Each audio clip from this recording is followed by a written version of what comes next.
baseball on the north side of Chicago. That's what it used to look like. That's kind of what it looks like right now, too. The place hasn't changed a whole heck of a lot. Still one of the gems in Major League Baseball, the oldest NL park. Sure, they've fixed it up a bit over the years, but it's still one of the classics in the game. Marlins and Cubs today, last of a three-game set. With that, we say hi again, everybody, and welcome inside the broadcast booth. Paul Severino, Todd Hollinsworth. Well, a tale of two games in the first two of this series. The Cubs came in having lost 5 straight. They really put a hurting on the Marlins on Monday night. Last night, Marlins got out to a quick start, let it slip away, and that's about as frustrated as we have seen Don Mattingly all season long. Well, and certainly understandable. I mean, you go back to the details or even the way this team is going to have to win this year. The Marlins, how are they going to do it? They're going to have to out-hustle you, play great defense, do the little things to win baseball games. And last night was an absolute reflection of what another team did to them and what hustle looks like and making the plays. You know, Chris Bryant's a great example. Hit by a pitch and walked. He ends up scoring 2 runs in the ball game, including the game winner. That's how they won that baseball game. And for Don Mattingly and this Marlins team, they cannot let it happen. Yeah, on Monday night, it was really just a story of hitting the ball all over the ballpark. A 14-2 drubbing. Ian Happ had a couple of home runs, one from each side of the plate. Last night, you mentioned Chris Bryant. He's been really a thorn in the Marlins side all season. Well, he has. He's done that to just about everybody in the National League this year. He's got an on-base percentage up near 400. But you're right. Listen, Mondays happen. Mondays happen to everybody. You dismiss them. Those are the games you don't worry too much about. That's performance-related, and we saw what happened. But yesterday, those are absolute things that you can control. We saw a number of examples throughout yesterday's ball game that you're going to have to clean up. You want to win baseball games, and it in a lot of ways explains the 1-9 record that they've got over their last 10 games here, where they got cubbed. This is what Cubsville has turned into here over the last couple of seasons. They win a lot of games at home. Yeah, this is the last of the season series. Back in the beginning of the season, the first series, that is, Jose Quintana started a ball game for the Chicago Cubs, and the Marlins beat him up. 6 earned in 6 innings. Yeah, and I'll tell you what, as the game wore on, the at-bats got better. You see the numbers there. That's not a very good line. Clearly 104 pitches. He actually dominated pretty much the early part of this game. It was in-game adjustments that the Marlins made that led to the big eruption in the middle innings, where they were able to take over this ball game and get a W out of it. Expect some of the same. I mean, we've seen this throughout the series. Remember, you've got common knowledge. They've seen Quintana. They had good at-bats, and you want to see him do it again today. Well, no common knowledge here with Wei-Yin Chen, at least not from the first series of the season, as Wei-Yin Chen was still working his way back from an injury. So he gets his first look at the Chicago Cubs here in 2018. Third start overall, second, not as sharp as the first. Yeah, certainly not. He's been hit hard, and when he has, it's usually been in the form of extra bases. He's given up some homers, some doubles. In fact, 7 of the 9 hits that he's given up this year have gone for extra bases. The flags are blowing towards the seats today, Paul. It could be a very, very offensive day here in Chicago, so he's going to have to keep the ball down. Listen, he's got an arsenal where he doesn't have to fall into patterns. He can go to second and third pitches to try to get strikes and keep Cubs hitters off balance. That probably will be his biggest challenge today. Yeah, that's the first thing you do when you walk in this ballpark. Check out the flags, see what kind of a day it's going to be. We shall see. Might be offensive. So, Wei-Yin Chen making his Wrigley debut. We will hear from the lefty when we come back. Afternoon baseball at Wrigley on the way on Fox Sports Florida.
is coming up from Wrigley Field. The last of a 3-game set. Coming up in just a few minutes, a 20 after first pitch here in Chicago. Let's go downstairs to Craig Minervini. Thanks, Paul. AT CHN came off the disabled list in late April. He'll make his 3rd start of the season this afternoon and his first ever here at Wrigley Field. Wayne, do you feel like you're in your rhythm now after a couple of starts, or will that take even a few more starts? 那出赛2场之后，你觉得已经进入自己的节奏了吗？还是说可能还需要再多1-2场的先发来找回节奏？我觉得每一场比赛的感觉都不一样，那就是比赛要到比赛才会知道嘛。那现在感觉都还不错，那只是继续保持，继续尝试去怎么去做自己该做的事情。I think every start actually you feel a little different, so you won't even know that until the day you pitch. But I just try to work hard and try to maintain my feeling. How would you describe your first 2 starts so far? 那你怎么去形容你自己的前面2场先发？我觉得有好有坏吧，因为有时候你会有状况好的时候，那有时候也有不好，那怎么去做自己该做的事情？可是可能上一场的第1局开头可能就是比较不好，可是我觉得不会是一个坏的开始，但至少自己可以去抓自己想要的感觉。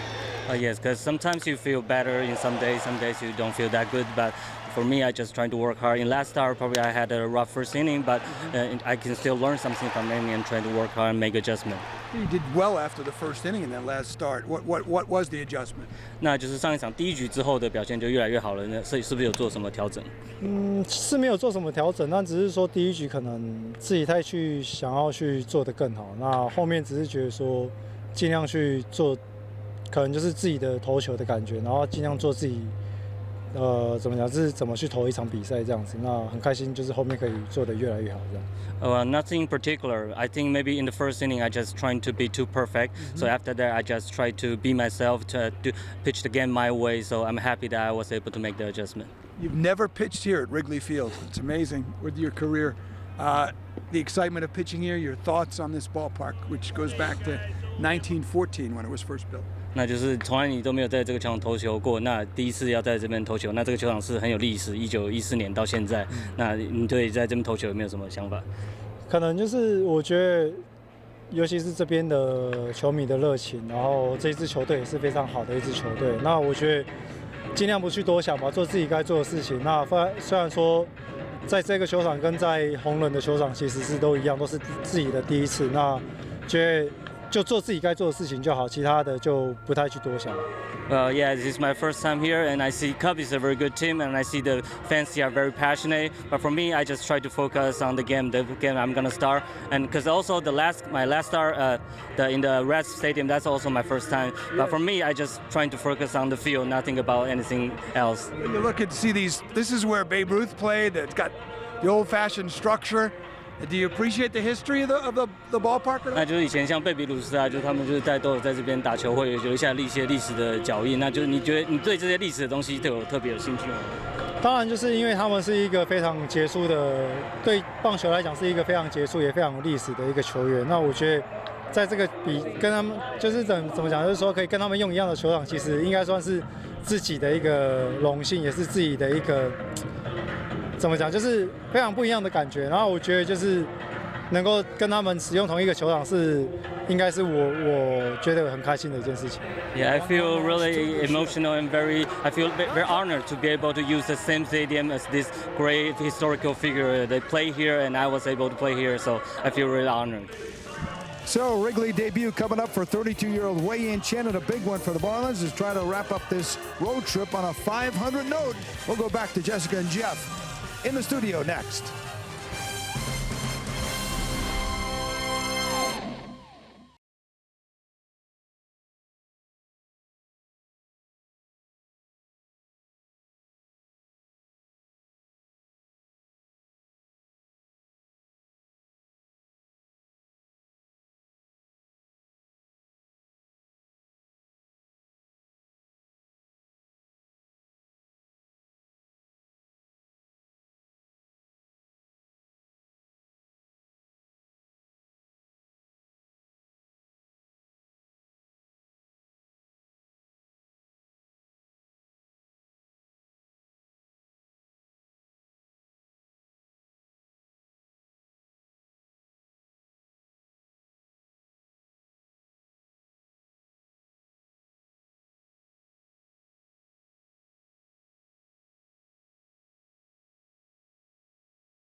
Marlins baseball on Fox Sports Florida is brought to you by WB Mason. Who but WB Mason, the official office supply company of the Miami Marlins. By Chevrolet, see your South Florida dealer today.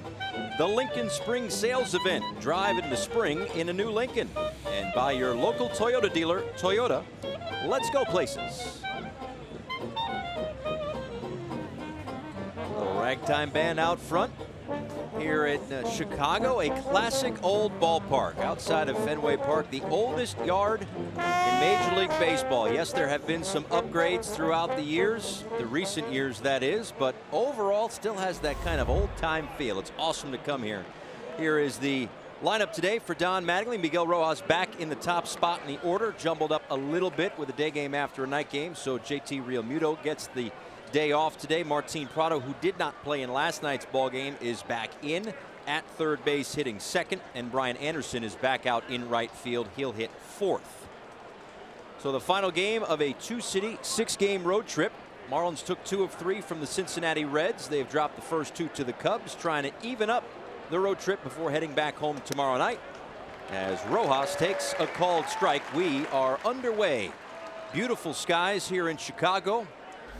Sounding like perhaps rain later, but thankfully it's not for another 3.5, 4 hours from now. So fortunately, it looks as though we've got that all-important window to play this season finale between these two. And Rojas with a line drive base hit up the middle. That's how the afternoon starts for the Marlins.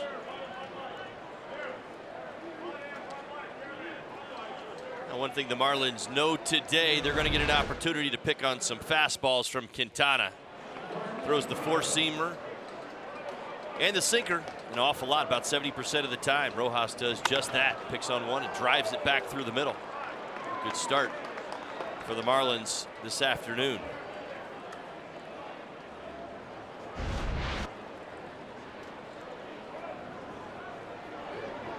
Quintana making his 7th start of the season, 3rd here at Wrigley Field. Martin Prado takes a called strike. Prado didn't play in last night's ball game on the road trip. 1 hit and 17 at-bats. He's scored a couple of runs. He's yet to really get into a groove since coming off the disabled list.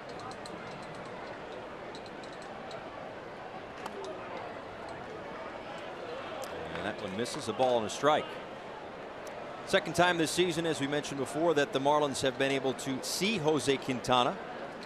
Started the last of a 4-game set, the Sunday afternoon affair in the opening series of the 2018 season.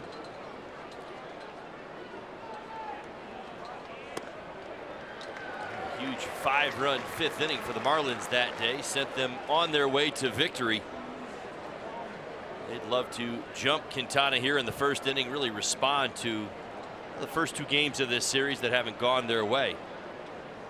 Certainly game number 1 not pleasant. Cubs all over him. 4 home runs in game 1. Game 2, much better game. A lot of early offense for the Marlins, but only 2 hits after that first inning.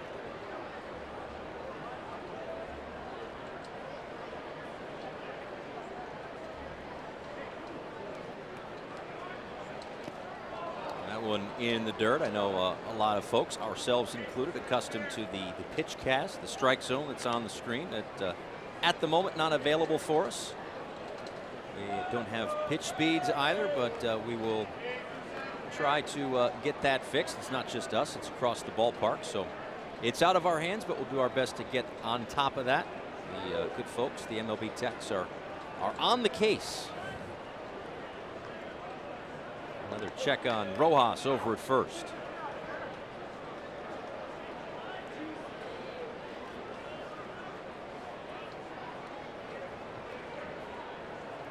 Last time out for Quintana against the St. Louis Cardinals on Friday night in St. Louis. 3 unearned runs in 4 innings of work.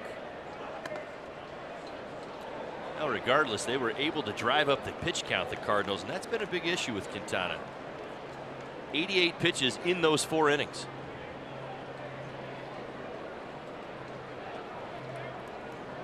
And Prado has worked the count full against the lefty, with Rojas at first and nobody out. 2 starts at Wrigley Field for Quintana. 6.75 ERA. They have not gone well. Left side. Backhanded by Russell. They get the force out at second. 1 away. Go ahead and give you the AutoNation scouting report of Jose Quintana coming in to today's ballgame. Crosstown trade #1, traded to the Cubs at the All-Star break in 2017 from crosstown rival Chicago White Sox. 14 starts, 7-3 with a 3.74 ERA all last year. Loved what they saw. Well, you know what? He had a good track record. That's the good company he's kept over the last 5 years. He's top 10, and get this, starts, innings pitched, strikeouts, and wins among lefties, left-handed starting pitchers. So again, they got one of the top lefties in the game, but the deal is this: he's off to a slow start this year. Control has been an issue. We've mentioned the 88 pitches in the 4 innings against the St. Louis Cardinals. 3 of his 6 starts, he's walked 4 batters. His whip, walks and hits per innings pitched, sits at 1.53. That would be a career high if the trend continues. Castro takes outside. 2 balls and no strikes to Starlin. Of course, spent his first 6 years as a member of the Chicago Cubs. A couple of days ago was the anniversary of his big league debut back in 2010. 1 for 4 last night, 5 for 18 on the road trip, including a home run, his 100th of his career. See a 2-0 pitch here, and now 3 balls and no strikes from Quintana. Good discipline. You saw the numbers. Certainly Starlin, I'm sure, is aware that he is still 0 for against Quintana. Great numbers against the lefties this season, hitting .455 against the Southpaws. This will be the 12th pitch from Quintana. Only 2 swings. The single, the ground ball. And now 3-1.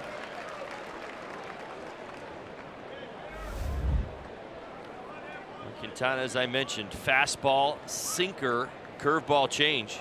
Uses the curveball more than the changeup. And that changeup, it's a ball about 61% of the time, so it could be a take pitch if Marlins hitters pick it up early.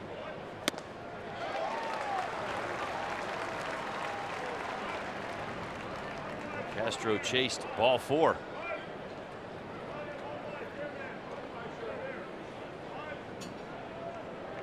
In between the first start of the season against the Marlins and now, Quintana registered his 1,000th career strikeout. Did so against Colorado on April 22nd.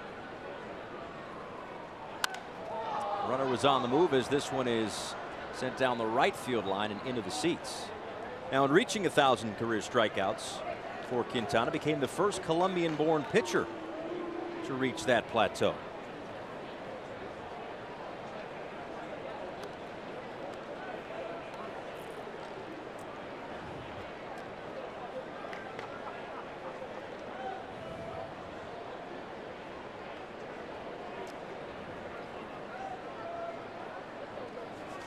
Prado off of first after reaching on the fielder's choice.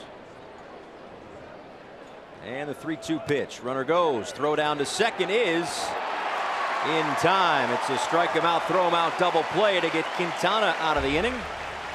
We go to the bottom half of the first. We'll see the Cubs against AT CHN next.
A strike him out, throw him out, double play ends the top of the first inning to the home half of the first against Wei-Yin Chen. Here is a look at the Cubs lineup, a team that averages 5 runs a game. They have yet to truly hit their stride on a consistent basis in 2018. You figure the back of the baseball cards would show one of, if not the best offenses in Major League Baseball, but right now they're 4th in the National League in average, 7th in on-base percentage. They are 3rd in slugging in the NL, however. And leading things off today is Albert Almora Jr. back in center field. And he takes ball 1 from Wei-Yin Chen, who's making his 3rd start of the season. Yeah, that's right. April 28th, that would be start number 1. A good one against the Colorado Rockies. May 4th, his last start against the Cincinnati Reds. Not so good. 82 pitches, 4 innings, 5 hits, 4 earned runs. What happened that day? He got jumped in the first inning for 4 runs. 28 pitches. Eugenio. Got it. Close. Suarez, 3-run home run. We saw it that day. Adam Duvall followed with a solo shot. That's what it's been about. Now, 9 hits he's allowed. Chen is allowed. And today is going to be a real test for Chen. 9 hits, 7 extra base hits, 3 home runs, 4 doubles.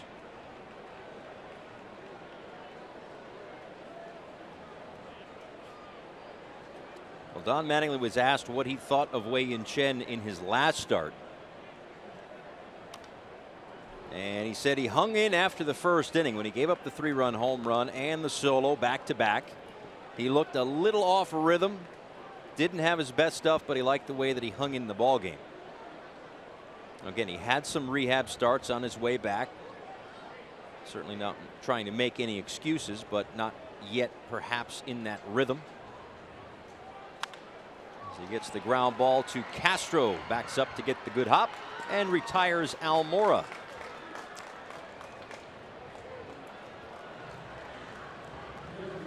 Let's give you the Marlins defensively for today's ball game, brought to you by Sylvester Comprehensive Cancer Center. Maven gets the start in left field, Brinson back in center, Anderson in right, Martin Prado at third base, Rojas, Castro, Justin Bohr, and Brian Holiday behind the plate for Chen. So that'll bring up Chris Bryant. 5 homers, 15 RBIs on the season in this series, 3 for 6, a double, a home run. 5 runs scored, couple of RBIs. I mean, the guy's a good player. We know that. Very well decorated. But he has had very good numbers against the Marlins so far this season. And 1 home run shy of 100 for his career. Well, he's handled lefties pretty well as well. 419 batting average against the Southpaws. OPS upwards of 1,400. Pretty good? I think so, yeah. It's pretty good. 800's pretty good. It's almost twice that. So, yeah. 0-2 from Chen. Yeah, I think we've seen in this series from Bryant what he does. We've seen the power. We've seen the athleticism defensively. We've seen his athleticism on the bases. He was a major factor in last night's ball game despite recording a hit. A ball and 2 strikes to Bryant. And that one is lined into left field and gone. His first career home run, or 100th career home run, on the anniversary of his first career home run. It's 1-0 Cubs.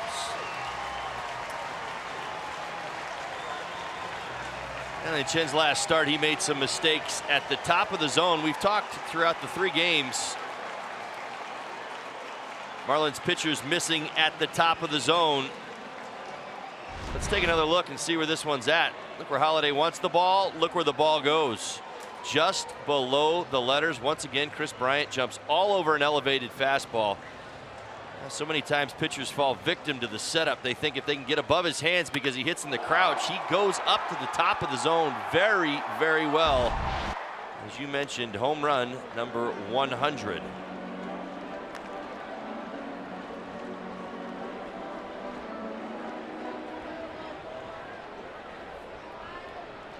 Well, of those 100 home runs, 34 of them have come with 2 strikes. A tough man to put away as Javier Baez swings and misses a ball on the strike. Baez comes in riding a 6-game hit streak. Extended it with a pinch hit single last night. 2 for 5 in the series with a home run.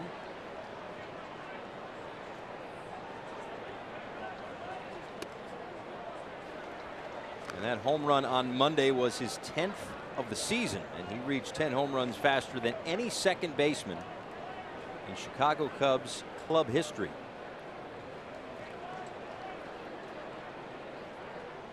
Chen delivers a 2-1 pitch. This one's grounded to short. It's Rojas. 2-away.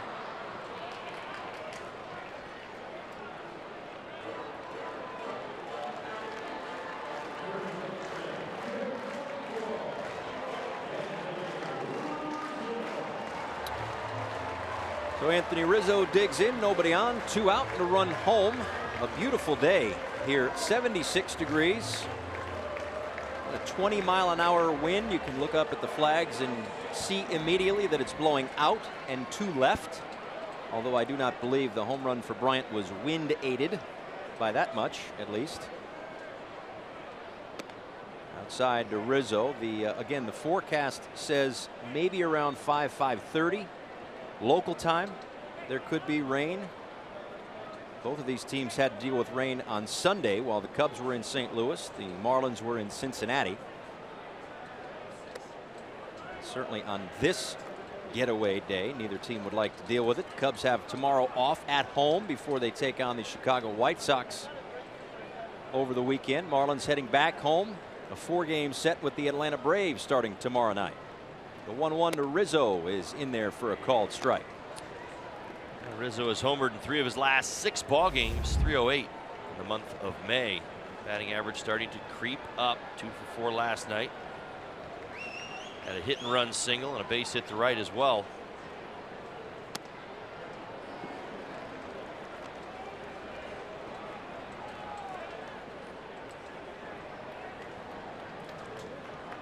Rizzo did not get the start on Monday, and that was the day after the Sunday night game that was slowed by rain. Cubbies didn't get to town till 4 a.m.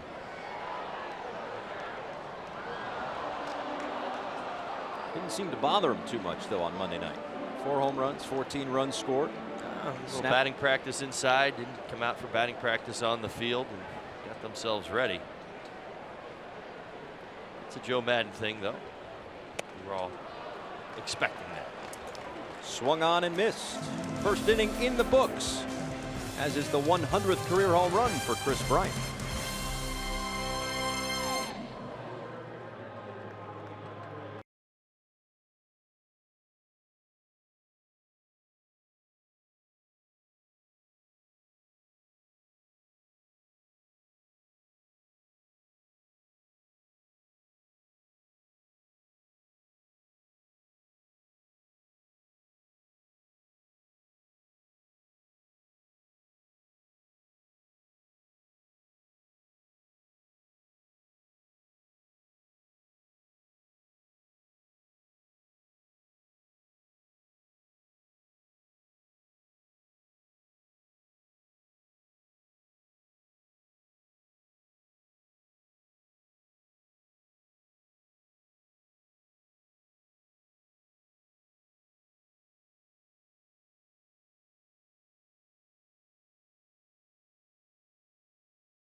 Craig Minervini with us as well. Chris Bryant, with his 100th career home run, has given the Cubs a 1-0 lead. Well, before we get too far into this, let's give you the defense brought to you by Sylvester Comprehensive Cancer Center. Ian Hapkins starting left field, Almora Jr. in center. Chris Bryant, 2 third basemen in right field. How about that? Bodie, Russell, Baez, Rizzo, Contreras back behind home plate for Quintana. So Quintana a 1-run lead to work with. He'll face Brian Anderson, Justin Bour, and Cameron Maben here in the second. As Anderson takes a called strike. BA's been swinging the bat really well on this road trip. 333, 6 for 18. A couple of hits last night. Scored a run, had a double as well.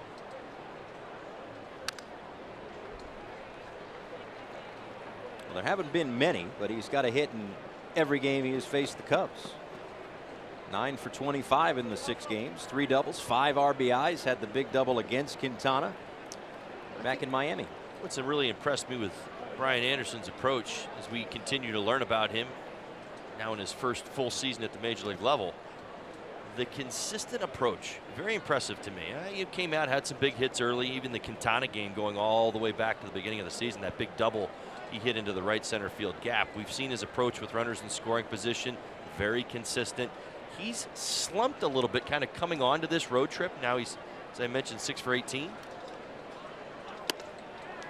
But what I'm getting at is his approach hasn't changed. You know, occasionally he'll change the bat or he'll change his grip a little bit, but for the most part, still very patient, very deliberate in the box. He hasn't gotten in the box and jumpy all of a sudden, you know, trying to swing at everything and hit his way back out of a slump. As we see here as he continues to work his way back into this at bat. Now 3-2. Very polished for a young hitter. Pitch cast is back, so nice work by the good folks over there at Major League Baseball Advanced Media. Start yelling at the umpires again. Good. Like right there. Yeah. No, that's probably a strike. A called strike 3. And the second strikeout today for Quintana. 1 away in the second. Quintana able to dial up the outside corner. 93. Doesn't get a whole lot of the plate, but just enough.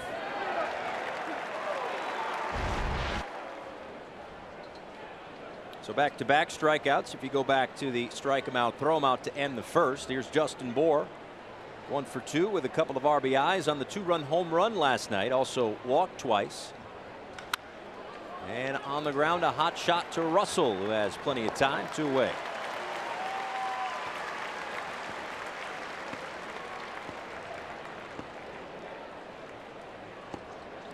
Come out to the ballpark for a Japanese Heritage celebration on Sunday, May 13th, when the Marlins take on the Braves. Purchase a ticket package and you'll receive an exclusive Japanese Heritage t-shirt. Visit marlins.com/Japan today.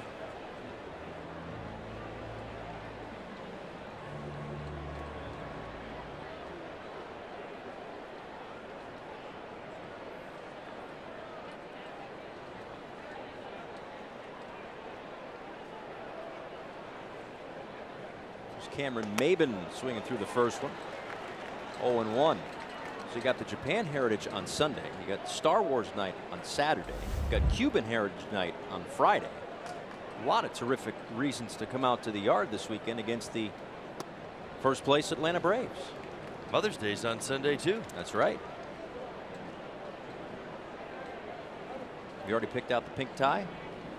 Pink ties, we got pink bats, pink batting gloves, pink bases. Love it. I leave that to my better half. She'll pick out my tie. Don't cross those lines. Your better half. I thought you were talking about me. Sorry. Ball and 2 strikes to the Marlins left fielder. And shoots one down the right field line. Foul. Not a lot of room down that line. That one just sliced into the seats for Maben, who has been hot as of late. Despite going 0 for 4 last night, 4 for 12 on the trip, he's driven in 3 runs. And even his outs have been hard hit. Solid contact from Cameron Maben. No swing. 2-2. We've seen Quintana the first time through really go to that breaking ball when he's looking to put away a hitter. Good job by the Marlins. They've been able to hold up, check their swing, keep the at-bat moving.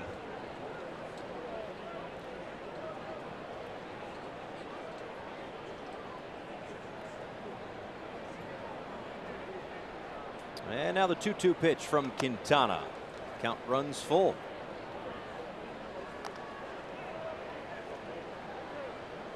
Yeah, if you go back just over the course of the last 7 days, Cameron Maybin has the highest hard hit percentage on this club, tied with Justin Bohr at 46.2%.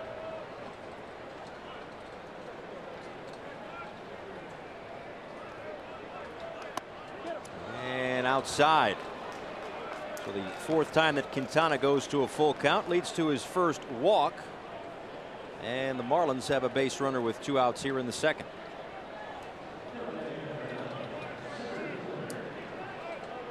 That'll bring up Lewis Brinson. Brinson had a base hit in last night's ball game. A home run, couple of RBIs on the trip through Cincinnati, through Chicago.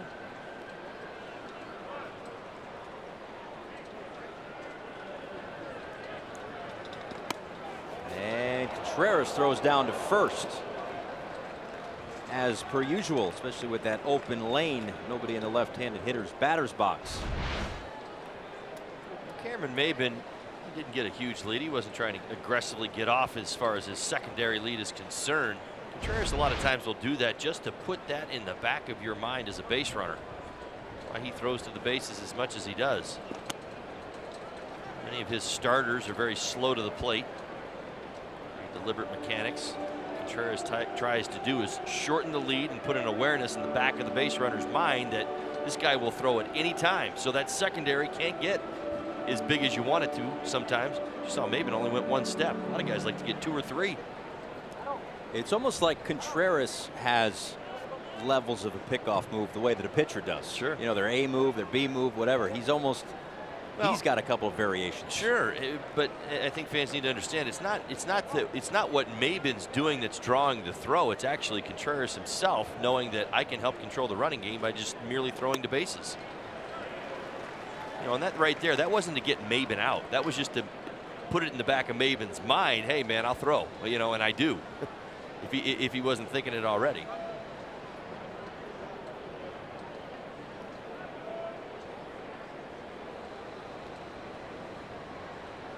Two balls and a strike to Lewis Brinson. And now 2-2. So many things to think about as a base runner, right? How many outs? What's the count? What might the pitch be? Where are the outfielders? Where are the infielders? What are the signs? Oh, by the way, the catcher can throw a 92-mile-an-hour bullet down here at any point in time. Well, and a lot of times that's what you see with young players. You know, that is part of the progression. What I'm getting at is they typically start to hit first. They start to defend. Like the easiest thing that you do when you get here is probably defend. You get used to your surroundings and you play your position. Then you figure out how to survive with the bat in your hands and put up numbers. And the third thing a lot of times to come is the base running, because you got so many things that you have to factor in. Rizzo backs up. Maybin off with the 3-2 pitch, and that one's fouled away. Brinson will see another. Well, just looking at the arm strength leaders on the StatCast leaderboard, this goes by individual throw, but there's a lot of Jorge Alfaro of the Phillies, and there's a bunch of Wilson Contreras. Now these are on varying things, whether it's a throw down to first or a throw down to second or an out, whatever it might be, but still those guys are up in the high 80s, low 90s. Watch out. Again, Maybin off with the 3-2 pitch, and again Brinson fouls it away. Brinson shortening up, compact swing, just defending the outside corner.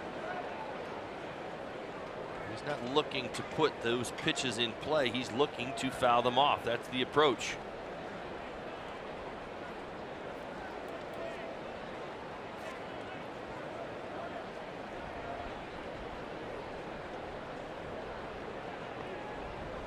8th pitch of the at-bat to Lewis Brinson. And a base hit through the right side. Maben was off on the 3-2. He'll head to third. And the Marlins have runners on the corners with 2 out in the second. Great job by Brinson. Nice at bat. Cut off a couple of pitches that he did not like, shortened his swing, kept the front foot down. Compact, go the other way. Let it get deep. That's what you try to do as a young hitter. Again, you defend the strike zone until you get something you can handle. Maben easily to third base. Good opportunity, scoring opportunity for the Marlins. And now Brian Holiday. Just mentioned Alfaro. He is tied with Brian Holiday for the National League in caught stealing. And Holiday takes low and in. Holiday has a hit in 5 of his 10 starts this season.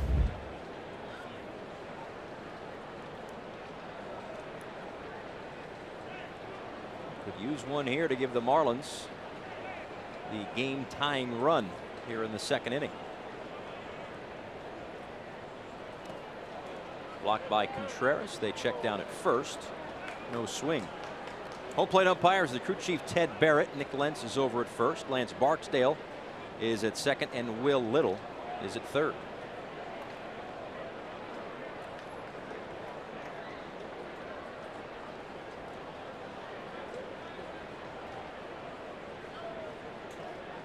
So once again, Quintana falls behind. The 25th pitch of the inning is in there for a called strike. That's a good take by Holiday. He's not looking for a breaking ball on a 2-0 pitch. Quintana up to 40 now in the second inning. Huge hole to the right side for Holiday.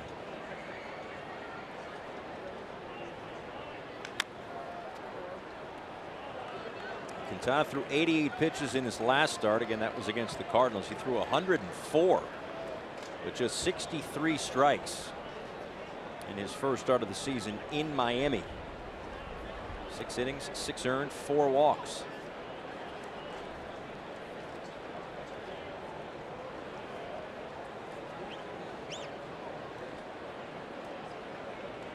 Maben at third, he walked. Brinson at first, he singled.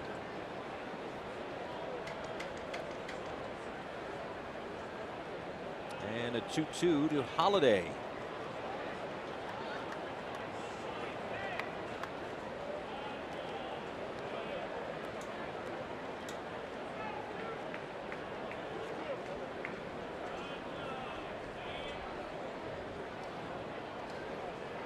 That's just this inning. 13 strikes, 13 balls rather, 14 strikes. He's faced 8 hitters. There have been 6 full counts. Brinson on the move, and Holiday got a piece.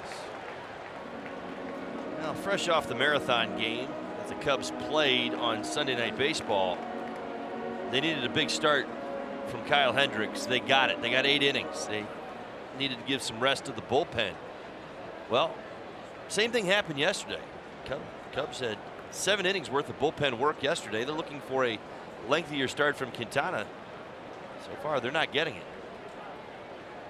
Again, Brinson goes, and Holiday comes up empty. Quintana throws a lot of pitches in the second inning, but no damage on the scoreboard. 1-0 Cubs.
Mattingly held a team meeting today.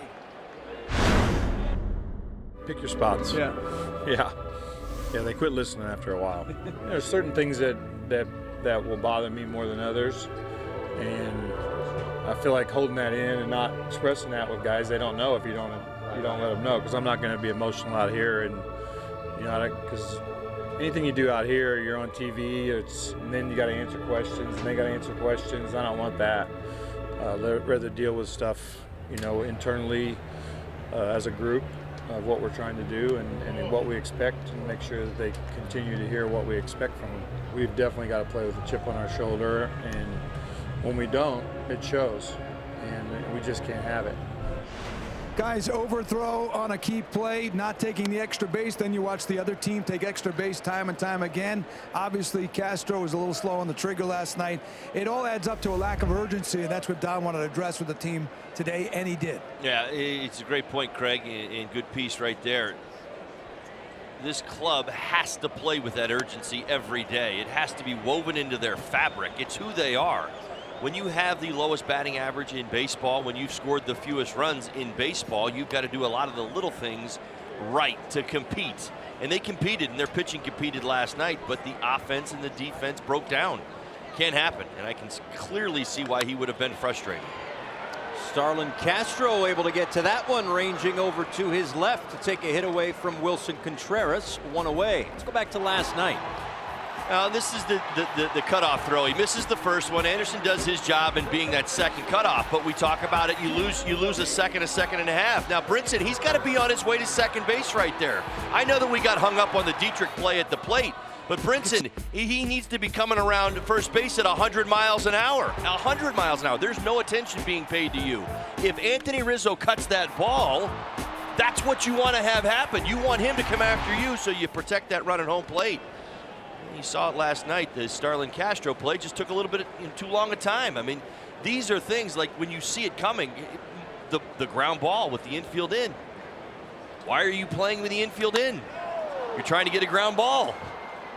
Bodie with a fly ball down the right field line into the seats, and it's a ball on the strike. No, I mean, the point is well taken. And listen, coming into this season, Don Mattingly knew it. The coaching staff knew it. We knew it.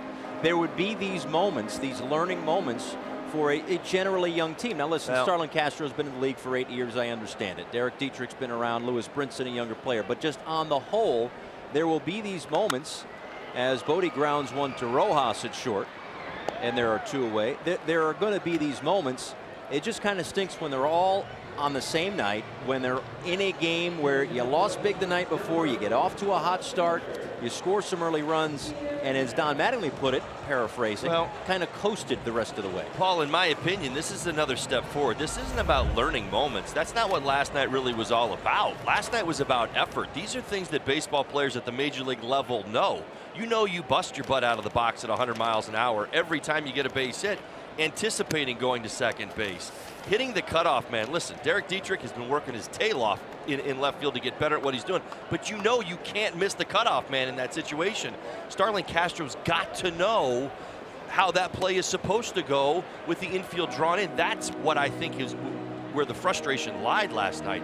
It wasn't in understanding the game or having to learn it better. The effort needed to be better. Ian Happ takes low and in. Happ 3 for 8 in the series, a couple of home runs, 3 runs scored, 5 RBIs. Both of the home runs came on Monday night, one from each side of the plate. First Cub to do that since Deano Navarro back in 2013. And those 5 RBIs on Monday, a career high. 2 ground ball outs in the inning for Wei-Yin Chen. He delivers a 3-1 to Happ.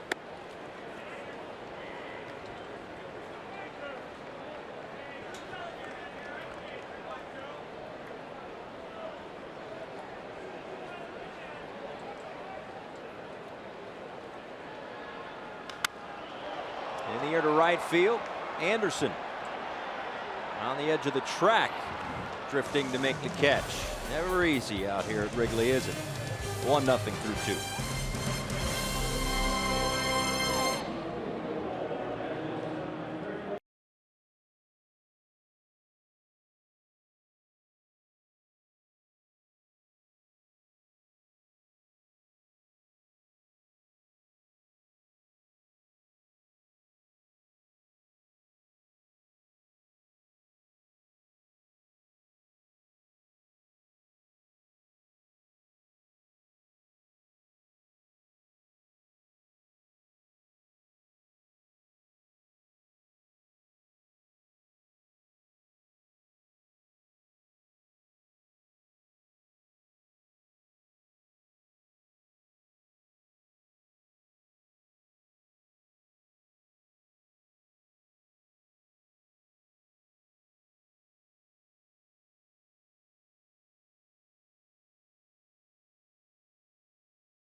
For the Cubs, at the top of the third inning, just outside the ballpark, Murphy's. Let me tell you, this place is hopping. If you haven't been to Chicago, if you haven't been to Wrigley Field in, let's say 5 years, this place looks completely different. Maybe not so much on the inside, sure, the two scoreboards, but on the outside, let's see, behind the first base line, they're putting up, what do we look at? It's apartments, it's dining, it's a little bit of retail. That's being built as AT CHN swings at the first pitch and sends one up the middle. A leadoff base hit for the pitcher. One on, nobody out to begin the third. So that's the ballpark, right? That's the first base line. And then across the street, it's the corner of Addison and Sheffield. So then this is kind of new, right? They're working on that. On the third base side, unbelievable. If I Zachary and the hotel, and yeah, I mean, there's a hotel, we kind of 5 restaurants. Everything's going up, up, up. So right, a lot of the businesses around here have either been bought out or redone. And maybe that's the best way to put it, because I know there's a few of these restaurants that are still here, but they are brand new, and everything's been built up around the stadium. I mean, it's absolutely amazing. We talked about the jumbotrons inside the ballpark. There's one right outside the ballpark. So a lot of money being spent by the Ricketts family to improve Wrigley Field and turn it into a state-of-the-art ballpark. It's the place to be. Around here it is. Well, it's like I said to you when we walked in, I said, like, one simple thought here. Packed house, Wednesday day game. Right. What do you see in front of you? Yeah, this is Wrigley Field. Lots of people. Miguel Rojas out to center field. Albert Almora Jr. is back and able to track it down just in front of the track. And there is one out. I know we've kidded AT CHN about his batting stance and, well, the fact that he's only got one major league hit and it was a slow roller to the shortstop. This is legit. I feel like you want to stand up and applaud swinging the bat. How about it, right? That's a clean single. Maybe that's the way we'll tag it. First clean single as a major leaguer. There you go. Good for Chen. Not being held on by Anthony Rizzo as Martin Prado steps in with one out. Prado takes ball one. Prado reached on a fielder's choice but was caught stealing on the strike him out, throw him out to end the first.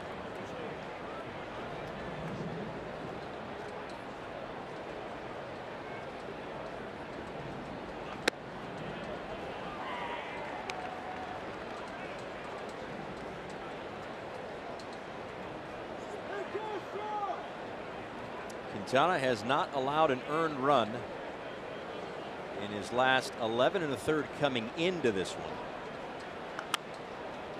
As this one is blooped out towards shallow center, and Russell is able to track it down. Back to first goes Chen. Nice play into shallow center field by Addison Russell to take away a hit from Prado. You know, it's one thing this Cubs team boasts. You know, they'll make some errors. They don't rank in the top 10 in fewest errors committed, but they are one of the most athletic defensive teams you'll run across. They can cover some ground, and this is a pretty good example. You see Russell going into shallow center field. How much ground he covers. Able to bring that in like a wide receiver, even get a throw off to first.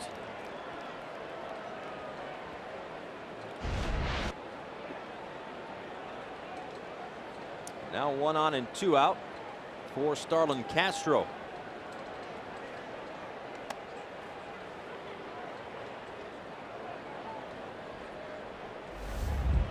Castro struck out in the first inning, one of 3 strikeout victims this afternoon for Jose Quintana.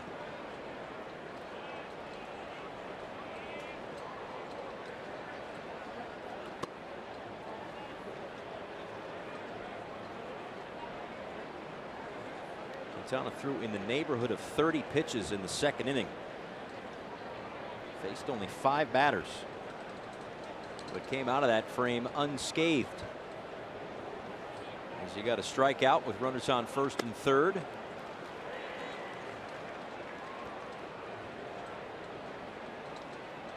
now trying to work around the leadoff base hit to AT CHN.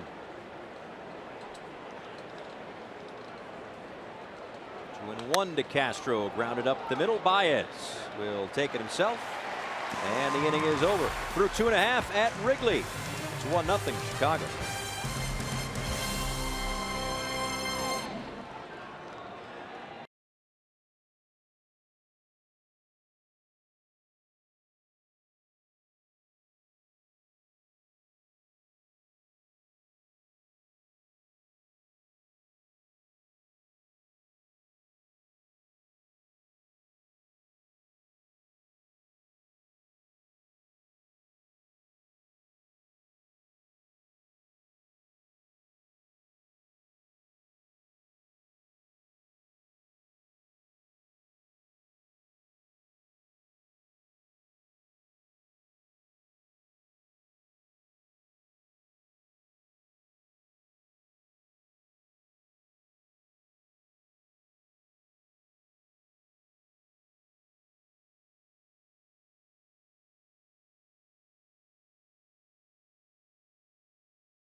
Be reproduced or retransmitted in any form, and the accounts and descriptions of this game may not be disseminated without the express written consent of the Miami Marlins. Paul Severino, Todd Hollandsworth, Craig Minervini back with you at Wrigley Field. A 1-0 lead for the Cubs here as we go to the bottom of the third. A burger, a beer, and a ball game. Start the weekend off right with Modelo Burger and Beer Fridays. Enjoy the fantastic deal on May 11th when the Marlins take on the Atlanta Braves at 7:10. Tickets start at $30. Get your tickets at marlins.com/burger. That needs to be sent up here, like pronto. Right, that's like a half a bun right there. Save on the carbs. Smart. Castro, or rather Russell, into the left center field gap. This is going to be extra bases to lead off the bottom of the third inning for the Cubs. Russell swinging at the first pitch and already in scoring position. 8th double of the season for Addison Russell. He's looking to have a bounce back offensive season after a down 2017.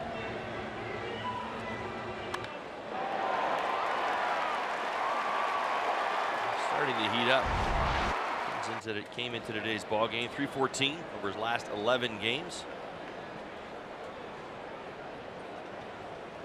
A pretty clear bunt situation here for Jose Quintana. Prado at third and Bohr at first, both in. And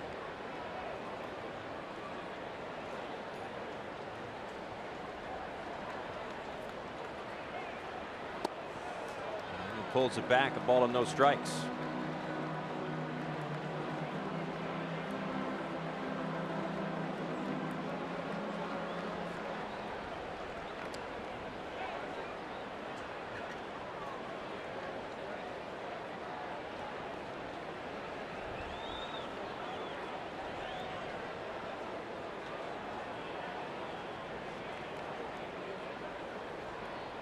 And they check over at second, but Russell's back. We talked about it a little bit last night. It's been in the headlines here in Chicago the last couple of days about the Cubs and their potential interest for Manny Machado. He played with Albert Almora in Florida when they were kids. They have a terrific relationship. They used to refer to each other as cousins. As Quintana lays it down, no play at third. They get the out at first, the sacrifice for Quintana.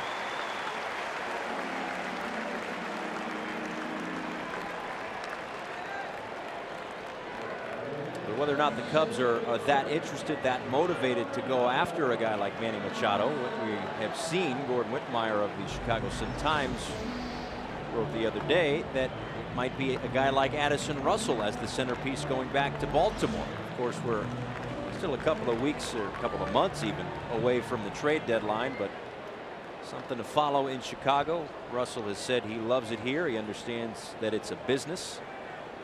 It's just hard kind of seeing his name in the headlines in the mix. This guy's been an all-star here. He's won a World Series here. Only time will tell what the future holds for Russell, the Cubs, Machado. It's kind of an interesting conversation, timing-wise. Not so much the story popping up. I'm always curious, you know, we've seen a little bit more of a trend here over the last few seasons. If there's somebody you want and you believe they're going to help your team down the stretch, you know, obviously if that player continues to perform at a high level, the value is going to at least maintain itself or go up. You know, Manny Machado's off to a fantastic start with the Baltimore Orioles. Point being, if you're interested and you believe he should be here and can help you, you'd almost think that sooner is better than later, especially for a pending free agent. Correct. Now Almora takes in the dirt. In fact, the Cubs did that last year with today's starting pitcher, Jose Quintana. They got him right during the All-Star break, which was, what, 2 weeks before the deadline. He comes out, he strikes out a dozen Orioles, speaking of Baltimore, a dozen Orioles in his Cubs debut. But we saw it with Zach Greinke a couple of years back before the trade deadline. Especially with pitchers, I think it makes sense because you get those extra 2-3 starts. As Almora draws the walk, first and third with one out. But yeah, I mean, I guess if you're the team acquiring the player, it can almost be like a little bit of a sneak attack to get the guy, because maybe other teams like, well, maybe around the deadline and GMs are making calls. Yeah, Machado deals don't happen overnight. My point just merely being that I don't think that unless the Baltimore Orioles drive it that way, meaning they still believe that maybe they're a contender, that they can get some traction going in the American League East, that this season might be more than maybe how it's being perceived right now. But for Machado, who is arguably top 3 or 4 players in the game right now, if you're going to go after him, go after him. The longer you wait, the more people are going to get involved, and then the price only goes up just because for that, you know, that very reason. It certainly makes some sense. I mean, you talk about Russell going back. Machado's got to obviously have a place to play here. And I know it would hurt an awful lot of Cubs fans to see Addison Russell leave, but I think they'd get it.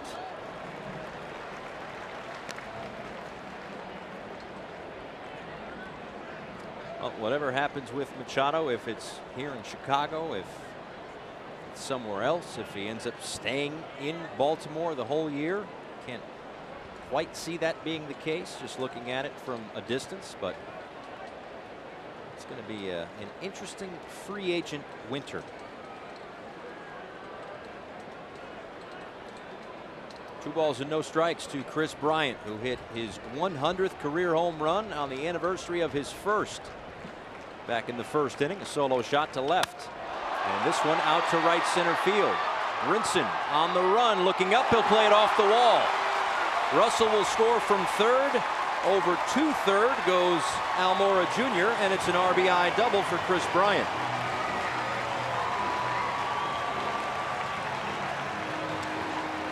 Well, the Marlins have not been able to contain Bryant all series long. 11th double of the season.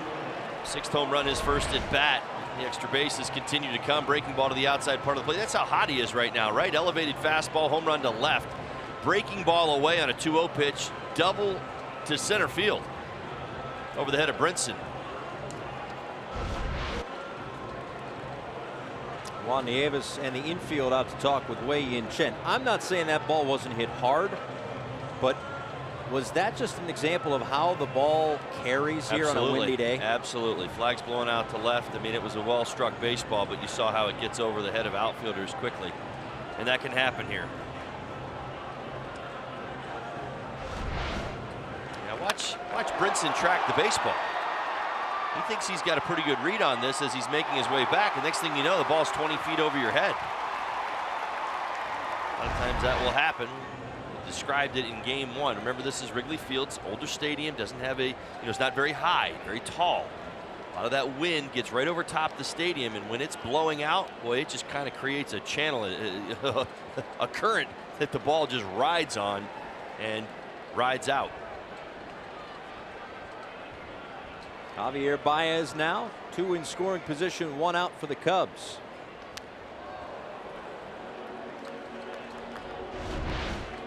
Let's give you some numbers on StatCast. You see the path of the baseball as it hits the base of the wall. Off the bat, almost 98 miles an hour, just short of 400 feet. You see the flags whipping towards left center and center field today.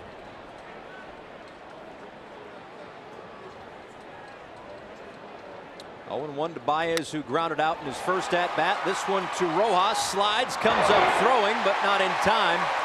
And in is Almora Jr. An infield RBI single for Javier Baez. 3-0 Chicago. Now Baez showing the wheels. So much for the groin injury, right? He busted it out of the box. Baez leading the major leagues in RBIs. Slow roller back through the middle. Nice job by Rojas, quick throw, but Baez beats it easily at first. This is a tough play. I think under circumstances a night or two ago he might not have beaten that out, but as they say, he's smelling the steak right now, right? The ribeyes. 33 RBIs on the season. Now 2 clear of A.J. Pollock, who won the National League Player of the Week honors for last week.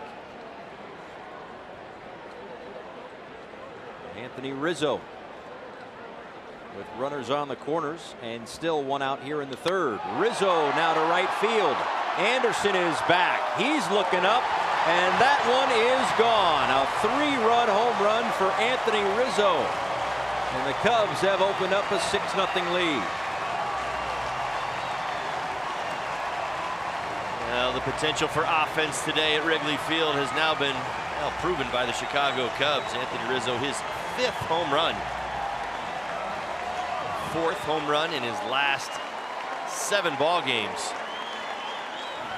We talk about this offense heating up. Entered this series. The conversation centered around the Cubs offense and where was it? Well, it showed itself in this series. Another pitch by Chen at the top of the zone. He missed his spot once again.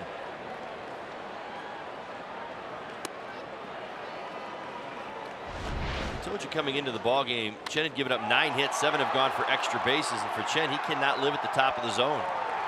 Whether it's the slider, the curveball, the changeup, the 91, 92 mile an hour 4-seam fastball, it won't get past major league hitters up there. April showers bring May homers for Anthony Rizzo. Didn't have any in April in 15 games. He's got 4 so far in May. The Cubs have 5 hits in today's game. 4 have gone for extra bases. And now Contreras out to right. Anderson twisted all over the place. Boy, that is windy out there, isn't it? That one's going to fall in. Contreras on the way to 3rd. And he's in there standing up.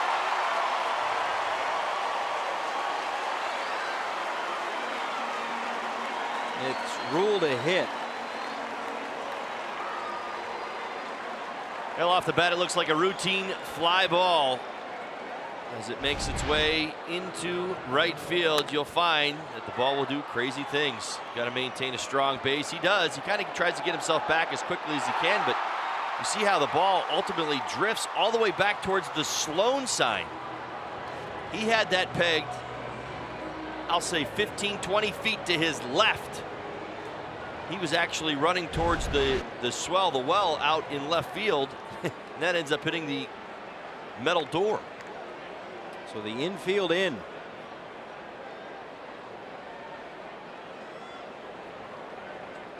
There's David Bodie.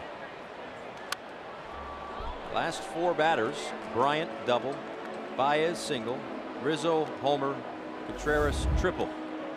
Cubs have hit for the cycle. Now I will say this, and I think you'd agree with me, that was a lot more wind with Anderson than inexperience in right field, because I talked to Freddie Gonzalez before the game today. I said, how do you think the transition has been going for Anderson? He said, it's been great. Been pleasantly surprised. He said, if you just walked in the ballpark, you see him out in right field, you think he's a right fielder. Now, as you would attest, playing the outfield here on a windy day like this is a different bird. It certainly is. It's an entirely different animal altogether. In that situation there, when you see the flags blowing out at Wrigley Field, you know it's coming your way.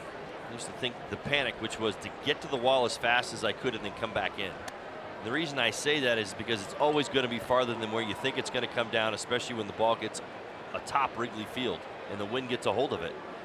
So the only thing that Brian Anderson might have done just maybe a smidge better there, but again, a young outfielder, it's so hard to learn, is to take your head off, take your eyes off the baseball and get back to the wall.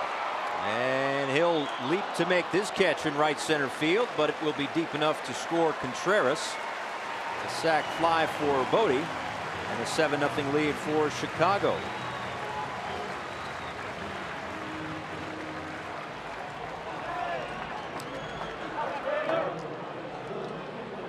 Hey Marlins fans, now you can stream games live on your mobile device with Fox Sports Go, presented by T-Mobile. Download the app and take Fox Sports Florida and Marlins baseball wherever you go. Here's Ian Happ, 9th hitter of the inning for the Chicago Cubs. On a day like today at Wrigley Field, Brian Anderson's going to come out of this a new man. Like, everything else will look a lot easier. We get back to Marlins Park and be like, ah, yes, this is much better. Right. Yeah. You learn a lot. A place like this on a day like this. So I guess put it this way, for a guy who has, again, adjusted great, in the words of Freddie Gonzalez, if you're a home player here, so you get more than a 3-game series. Right. How many games does it take to get accustomed to right field? Well, you've got to take on all the conditions, and that's really what it comes to. You know, let's say for Anderson, April was a cold month. Even though the wind there might be a few days where, say, the wind's coming off the lake and different things are happening, he'll get used to that wind. But at the same time, you've got to take into consideration the chill factor, which the ball, even off the barrel, doesn't always come at you the same way. You've got to get used to the surroundings and really the weather itself. I've been told, now I didn't have to deal with this when I was here, but the scoreboards have actually been a factor. On days where the wind is blowing in from left, where the scoreboard is in left center field, knocks down the wind, so that if your ball is headed that way, you'll still get it out of here. Wow. It's a huge scoreboard. Well, I mean, it's you would agree that it looks like it would block some wind, doesn't it? I believe so, yes, absolutely. Certainly in the gaps. Yeah, you just have a lot of things to consider. Day like today is like, you know, that, well, I'll put it in simple terms, all-out panic as an outfielder. If I see the ball in the air, the first thing I'm thinking is get as back to the wall as fast as I can. If the ball comes in and it stays in the ballpark, well, then I can come back. You're almost always anticipating it getting over your head here. Not easy to do for any outfielder.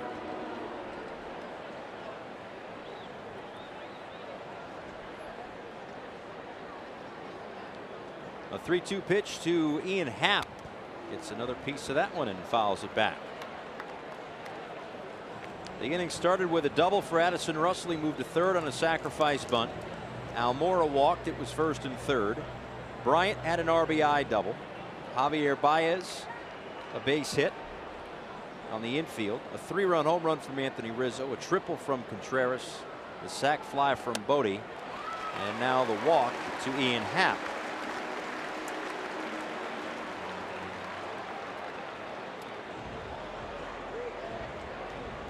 Second walk this afternoon for Wei-Yin Chen. Well, the Cubs have officially batted around here in the third. Addison Russell will step in for his second at bat of the third inning.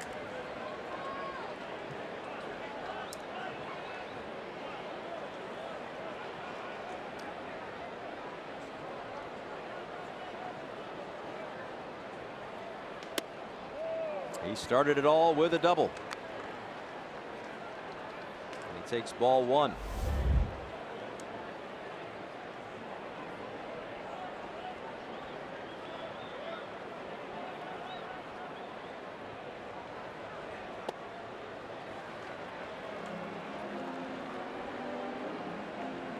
moment, no one up in the bullpen for the Miami Marlins.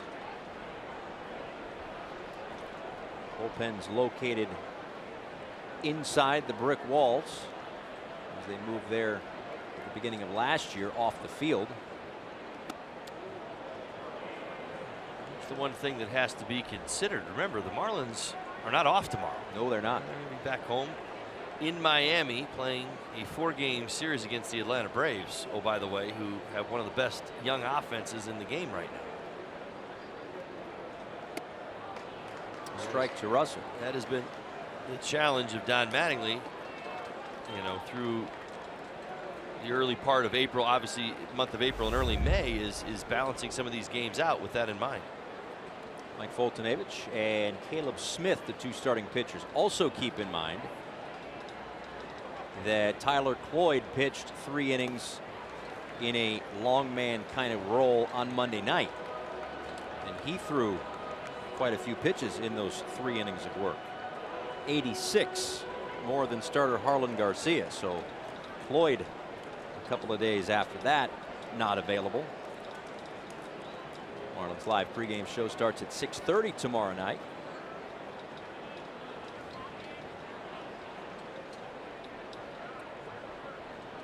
Hap off with the pitch, and now Russell to left field. That one is gone. A 2-run home run for Addison Russell. And the Cubs are in front 9-0.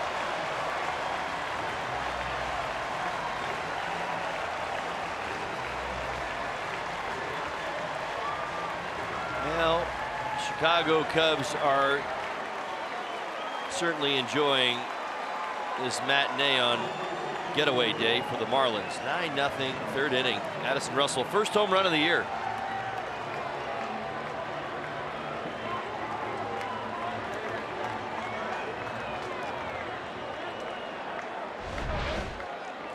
Take another look. This not up in the zone, but it certainly drifts back to the middle of the plate.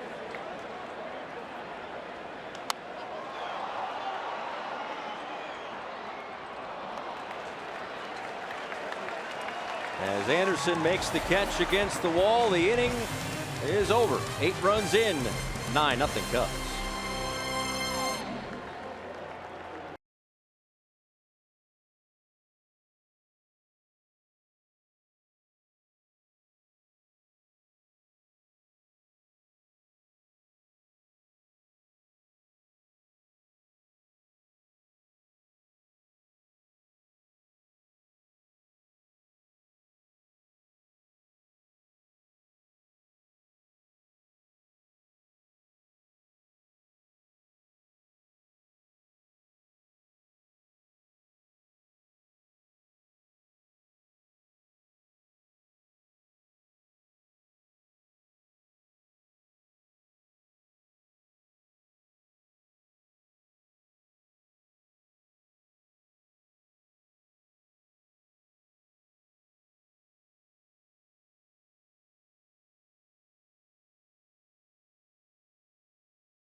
Loosening for the Marlins after a rough inning, the worst of his career in terms of runs in a single inning. And Chen certainly not happy with the results today. 11 men came to the plate in the 3rd, 8 scored, 6 hits, and a lot of breathing room here for Jose Quintana as we go to the top of the 4th inning. Brian Anderson, Justin Bour, and Cameron Maben due up.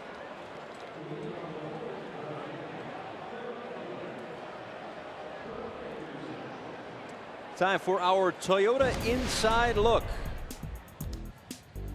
Second oldest ballpark. The Cubs have played an awful lot of games here over the, what, 108, 9, something? Keep going. 10, 12? I don't know the exact. 6,000 years. They've played here for 6,200 years. As no, this is one of the fun ones to come to. You walk in here, kind of like Dodger Stadium, kind of like Fenway Park, and not a knock on the other yards. Baltimore is beautiful. PNC, beautiful. AT in San Francisco, beautiful. The Yankee Stadium, certainly nice, but they don't have the history that this one has, that Fenway has, that Dodger Stadium has, as Anderson sends one to deep center field, and that one is off the wall. It ricochets back toward left center field, and Anderson is on his way to third, and he'll get there with a leadoff triple here in the fourth.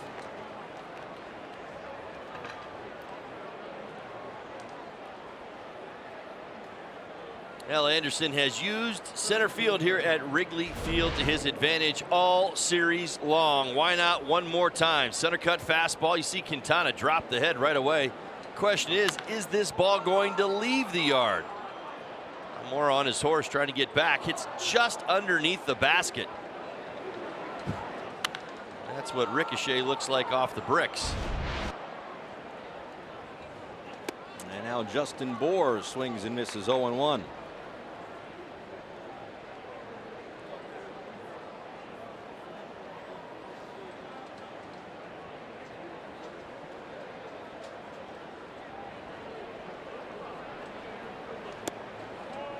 Second career triple for Brian Anderson. He tried to stretch a double into a triple against Quintana back in Miami, but was thrown out trying to do so. Still drove in 3 that day. But he does get the triple here in the fourth as Bohr holds up 2-1. That is the breaking ball that Quintana continues to go to, trying to get the swing and miss. As I said, that's one thing the Marlins hitters have done well today, is leave that alone. He only throws it as a strike about 22% of the time. Grounded softly to second. That'll get Anderson in. Baez gets Bohr, an RBI ground out, and Miami is on the board.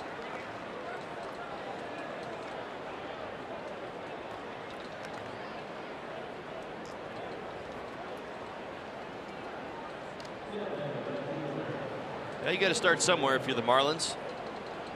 You're in the fourth inning, trying to keep things in check with the pitching and see if you can't peck away. I've played enough games here at Wrigley Field to know where you're at in this game. I know it's an 8-run deficit, but you can score quick, just like you saw the Cubs do. A couple of home runs, a couple of fly balls that carry out.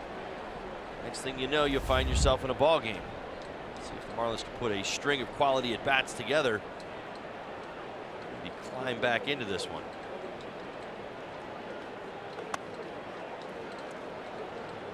May 17th, 1979, Holly. Philadelphia Phillies, Chicago Cubs. Phillies won that game in 10 innings. They won it by a run. It was a nail-biter.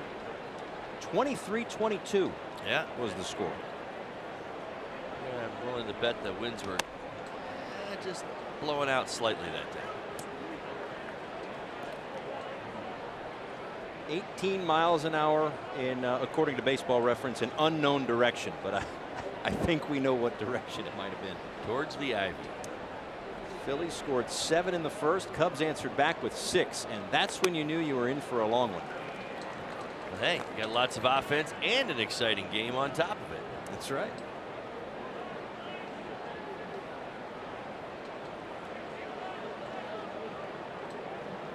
(3-1) to Maben. Line to right field, ranging over and making a sliding catch is Chris Bryant toward the line. 2 away.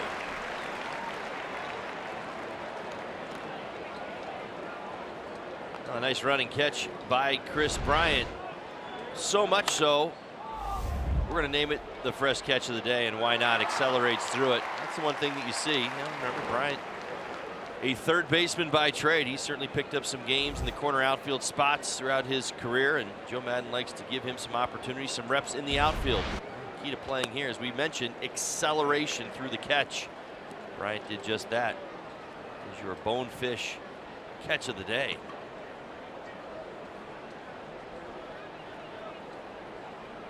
Oh, 0-1 to Lewis Brinson.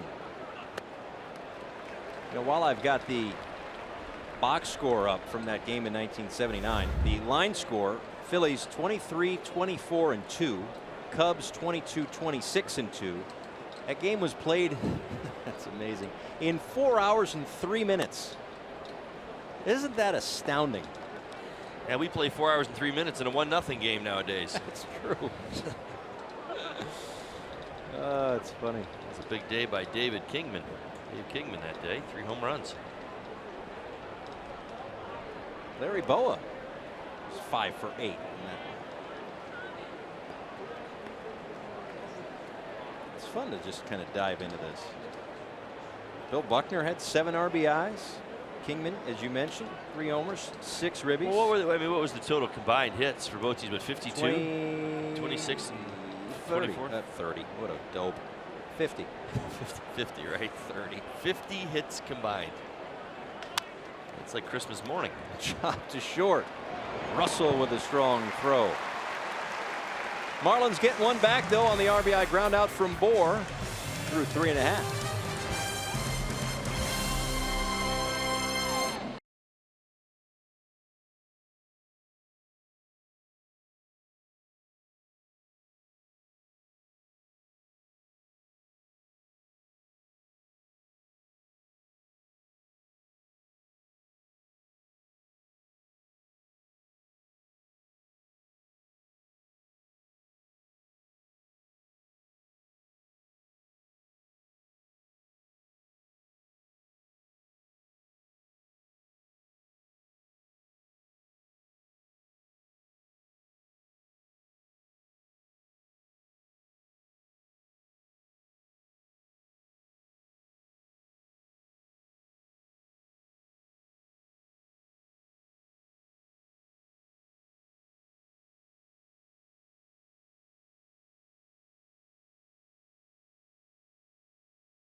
Cleveland Clinic. Stiff joints, aches and pains. Trust Cleveland Clinic, Florida, the #1 orthopedic care in Florida. By Simply Healthcare, live the simple life.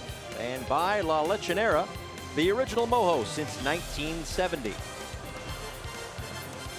Paul Severino, Todd Hollinsworth, and Craig Minervini back with you as the Marlins wrap up a 2-city, 6-game road trip. Little work to do this afternoon. Wei-Yin Chen's day is done. Junichi Tazawa takes over here in the 4th inning. Pitching in his 18th game of the season, and I think the key word here is probably length.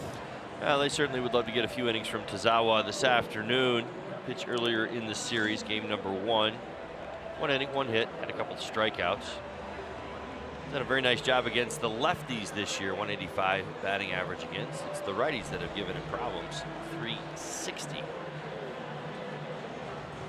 But you're right. I think ideally you'd love to get length. I think number 2, you certainly want to keep things in check. Keep your fingers crossed. I know how this ballpark plays, especially with the wind blowing out. I mean, you really do. And anybody's offense can get back into a game here if you can just have an inning.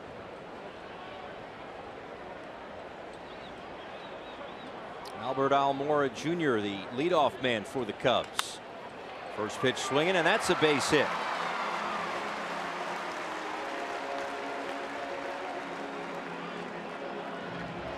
And now a message from FPL. At FPL, we're using technology to help us keep reliability high and bills low. That's how we're changing the current. Leadoff base hit for Albert Almora Jr., who has now reached base twice with a single and a walk, and that'll bring up Chris Bryant. Hit career home run number 100 back in the first inning. Had an RBI double and came around to score in the third.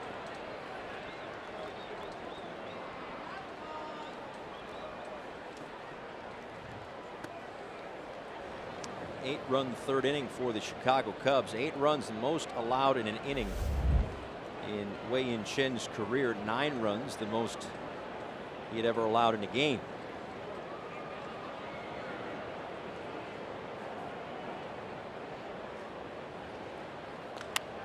As Bryant lines one foul, not by much. There is not a lot of real estate down the lines. Somehow Bryant found it.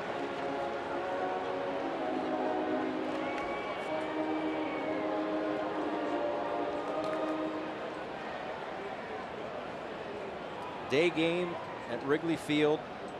You played here enough. You wake up coming off a night game. You take a little time to kind of adjust yourself. A typical day game after a night game.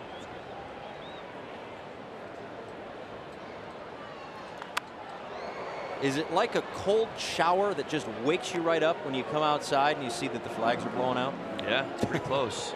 You get real excited. I mean, it's the first thing I used to do. A lot of times would walk in to Wrigley Field. I would come in a variety of ways, but I kind of a lot of times come in over on the right field side of the stadium, and I'd run out and see where the flags were blowing. For me, it was always kind of looking out towards right center. But I think today you'll take it. You don't even need to be a lefty can get one out, as we saw Rizzo do already.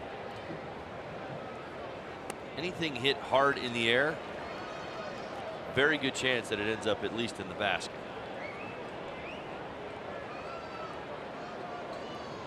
3 home runs already for the Cubs.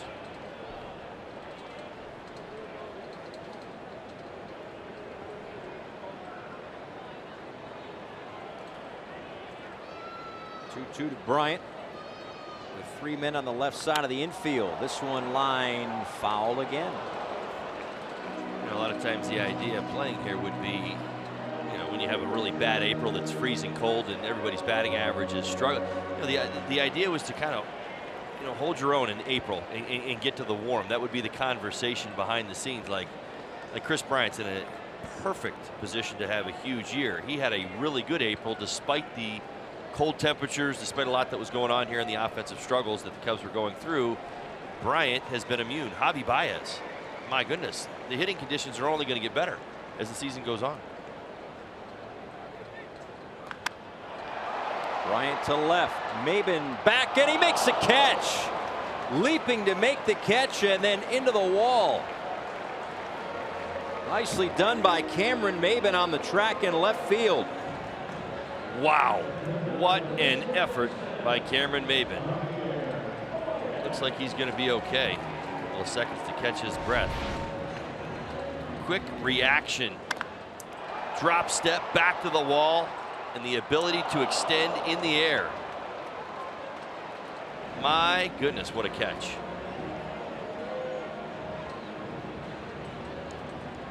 Now you're going back there. This again, the ivy. I don't care if it's pretty when it's grown in. It is not a pad. No. We know that. And the brick is not forgiving. Well, you're actually in a better spot now because you can actually see the brick as you're getting there. The problem that you have with the ivy is that when it does grow in, it grows in, 2 feet in some spots, 2 inches in others. Really? Oh, absolutely. It's not full all the way around, like, 2 feet full. Sometimes you stick your hand in this far, sometimes you stick your hand in that far. I mean, it's incredible. Sometimes Andre Dawson lives in the wall. Yeah, you can disappear through there sometimes. I'm pretty sure they only did that for the commercial. But Commercial, who knows? wasn't it? Who knows? I mean, now they've got the bullpens back there, so maybe he did. There's a number of things that are scattered out there on the warning track. Amongst the ivy. Have you ever had a situation here as it'll be a I never personally had one, but I heard a lot about them. 1-1 pitch to Baez. Pops this one up. As Holiday will put that one away for out number 2. Where you're in the outfield, you go back to make a play or make a catch or play it off the wall, and another ball falls out. A batting practice ball or something falls out. Now you don't know which one is the game ball. Has that ever happened? Never happened to me during the game, but I have seen. You know, when you go out for batting practice, a lot of times even when it gets really full, you know, the ivy grows in, and you'd go in there and you start searching for things. Like you really would. You'd find baseballs and stuff. You could make that happen. There's no doubt. I mean, I've you know, other teams come in, they take back. They don't go through the ivy every day after batting practice and recollect all the baseballs. A lot of times they just sit there hidden, you know, behind the naked eye, right? So you go in there and find them. Anthony Rizzo now homered in the 3rd. Like, what is that? What could that possibly be? Just a piece of metal? Yeah, I'm not going to speculate. I don't know. Yeah, that's really something. Hard hitting analysis. Well, these Cubs hitters are getting in the box looking to get greedy today. Everybody's done something. It certainly feels like it. Look up and down this lineup. 3-run home run for Rizzo. Starting to heat up. See the numbers now creeping up on 200. He's been a much different player in May.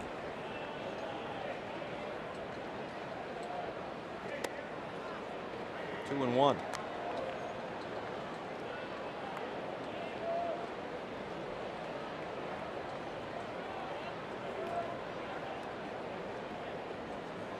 Rojas, the lone man on the left side of the infield. Bohr holding on the runner Almora Jr. at first.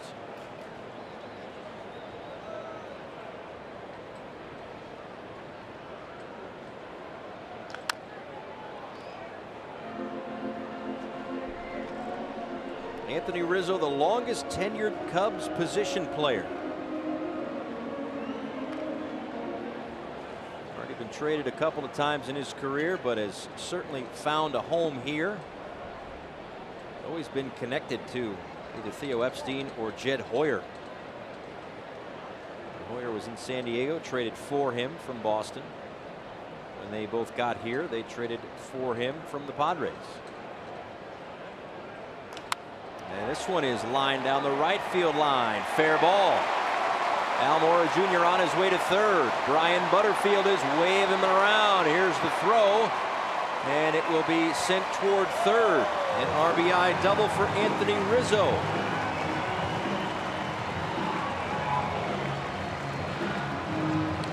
Now, not a ringing double off the bat of Rizzo, not like his home run, but he did keep it fair. We told you many times he likes to stand close to the plate, keeps his hands, pulls his hands in, cuts this ball off.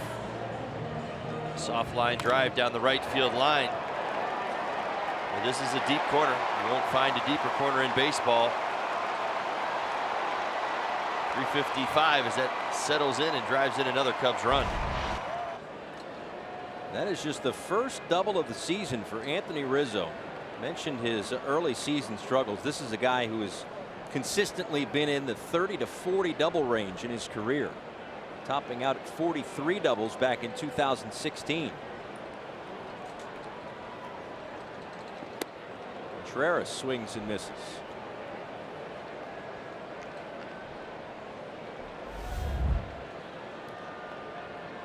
So the walks are down for Anthony Rizzo, but if he keeps up this pace, I don't think anyone's going to notice.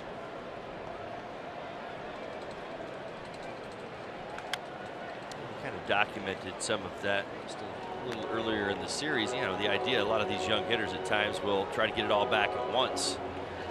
I think for Anthony, that's what he has dealt with. Sees the April numbers and dealt with a little bit of a back injury, missed some time, but a young hitter can again try to go out there and get it all back at once.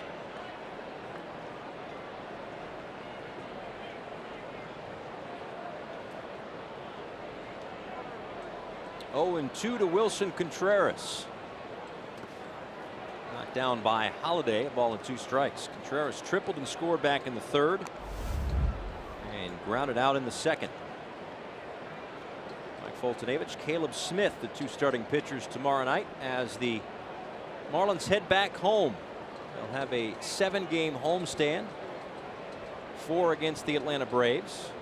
Thursday, Friday, Saturday, Sunday. And then a day off on Monday before the Dodgers come to town for 3. In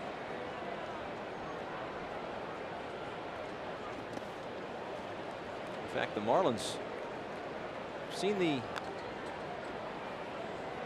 Mets already. Seen the Phillies a couple of series. This will be the first look at the Braves, and in fact they'll play the Braves, as I mentioned, for 4 at home, and then the 3-game series against the Dodgers, and then 3 in Atlanta.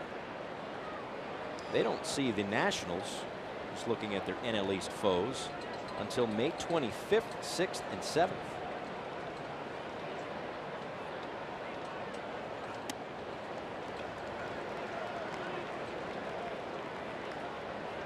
Three and 2 to Contreras.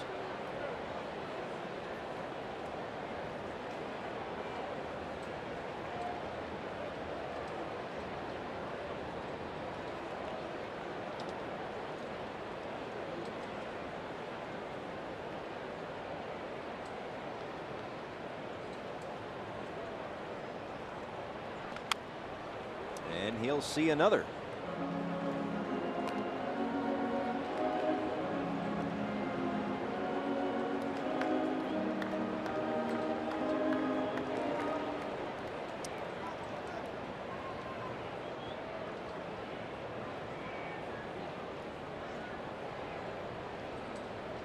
Another 3-2 pitch on the way. Take a look at Brian Butterfield. Believe it or not, he's a third base coach.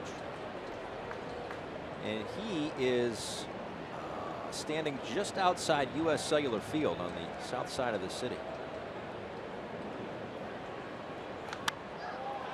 Contreras skies one left field. Maben now drifting back is able to make the play. Boy, oh boy. Wind playing tricks today at Wrigley Field. Cubs, however, have been the beneficiaries of it as they lead this one 10-1 going to the 5th.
New concession stands, they've taken out a lot of the portables. It feels wider. And look at this, it might be, it could be, it is elevators. They only had one here previously. Now you can get upstairs a little bit easier. And one last thing, an exclusive club so nice they won't even let us in. The 1914 club, where it cost you between $32,000 and $56,000 a ticket for the season, and they're sold out. Greg, thank you so much. Yeah, that doesn't surprise me that that things around here would be sold out. This, as we have documented over the course of these 3 days, this is a popular place to be right now. The Chicago Cubs certainly are a team that today are winning. We do know that. But they have been winning quite a bit as of late as well. And there have been some lean years here. Let's not kid ourselves. As Brian Holiday takes low.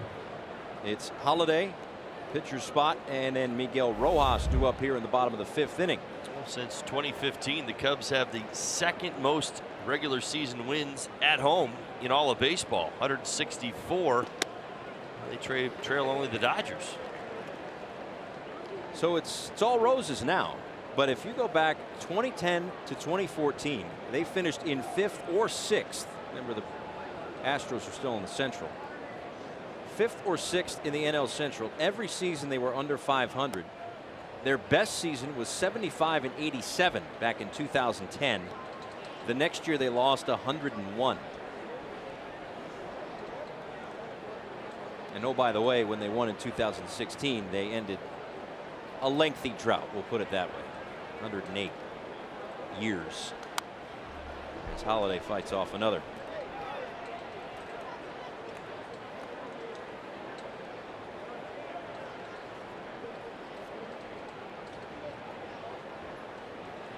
Yadiel Rivera in the on-deck circle, so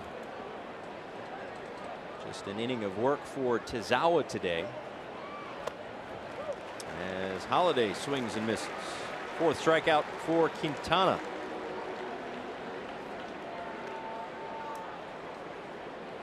Nick Whitgren up for the Marlins.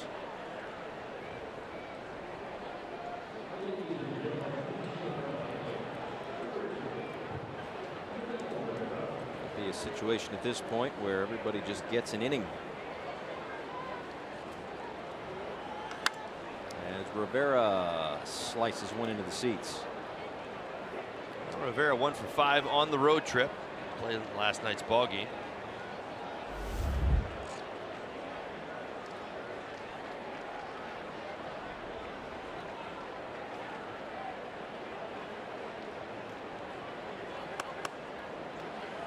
And 0-2. Quintana had gotten 13 total runs of support in his first 6 starts. He has not suffered from a lack of run support today.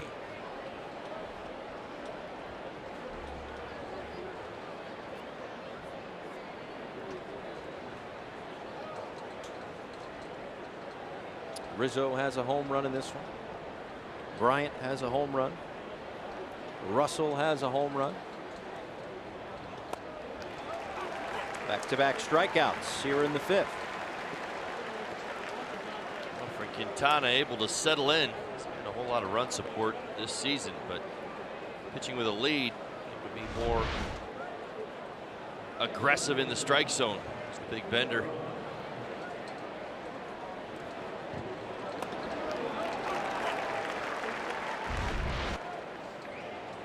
Top of the order, Miguel Rojas, 1 for 2 today, and a leadoff base hit back in the 1st.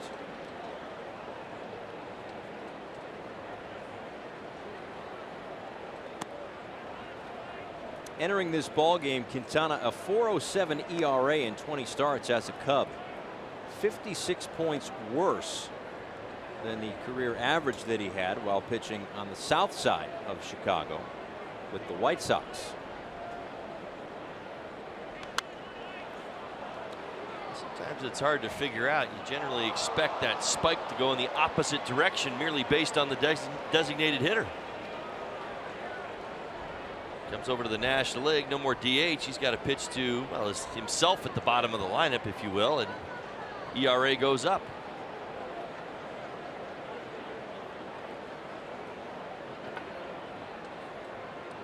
Here comes the 1-1.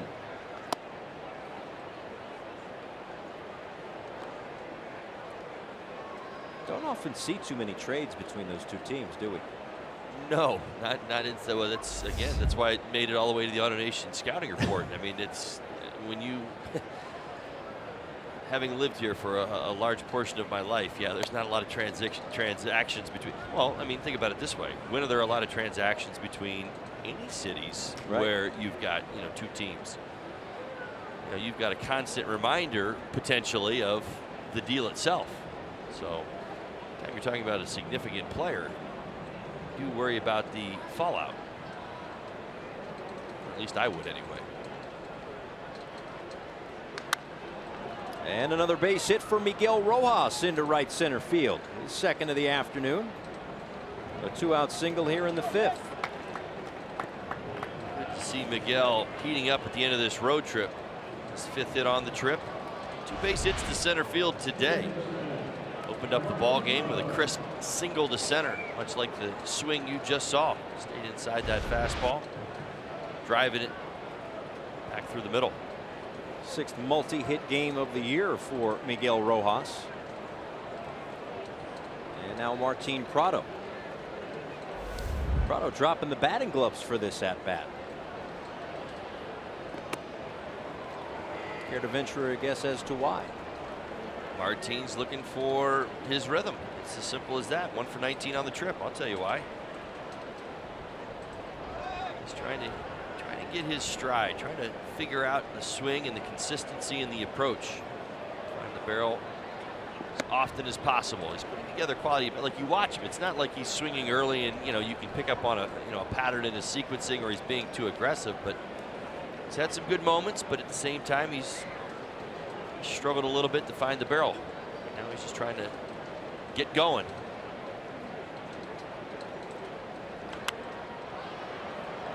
Softly out towards center field, Almora Jr. for out number 3. We head to the last of the 5th. All Cubs here at Wrigley.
Encarnacion, May 9th, 2003.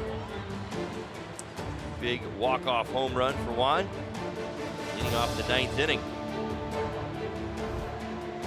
It was a precursor of things to come.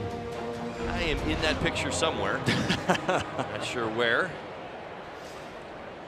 I mean that sincerely. We're starting to figure it out and get things moving in the right direction as we as well got off to a slow start in 03.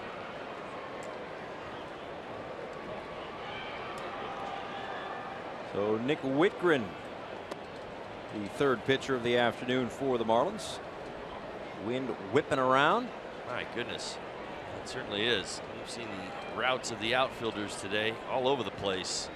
Pretty good reflection of how the wind is blowing here. Cody may have broken his bat on the ground ball to short.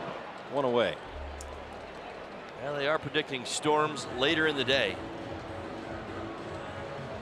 Look at the flags on top of Wrigley Field. They're whipping a little bit harder now than they've been all day long.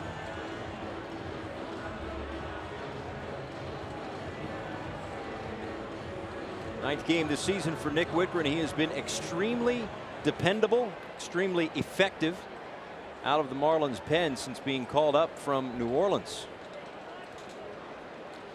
Standing start to his 2018 season back in the big leagues. Good to see. Nick will attack the strike zone. This is 92, 93 mile-an-hour fastball pitched to both sides of the plate. Breaking ball and a changeup as well. There you go.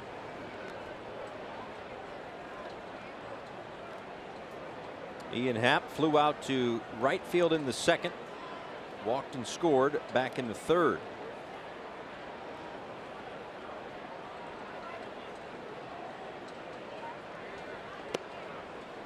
And a called strike to Happ. A ball and 2 strikes.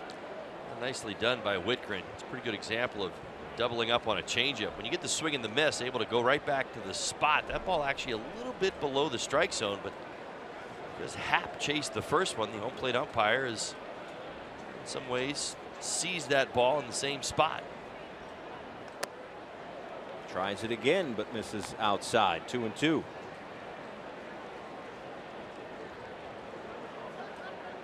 Chen went the first 3 today, gave up 7 hits, 9 runs, a couple of walks and a strikeout. Junichi Tsuzawa worked the fourth, a couple of hits and an earned run.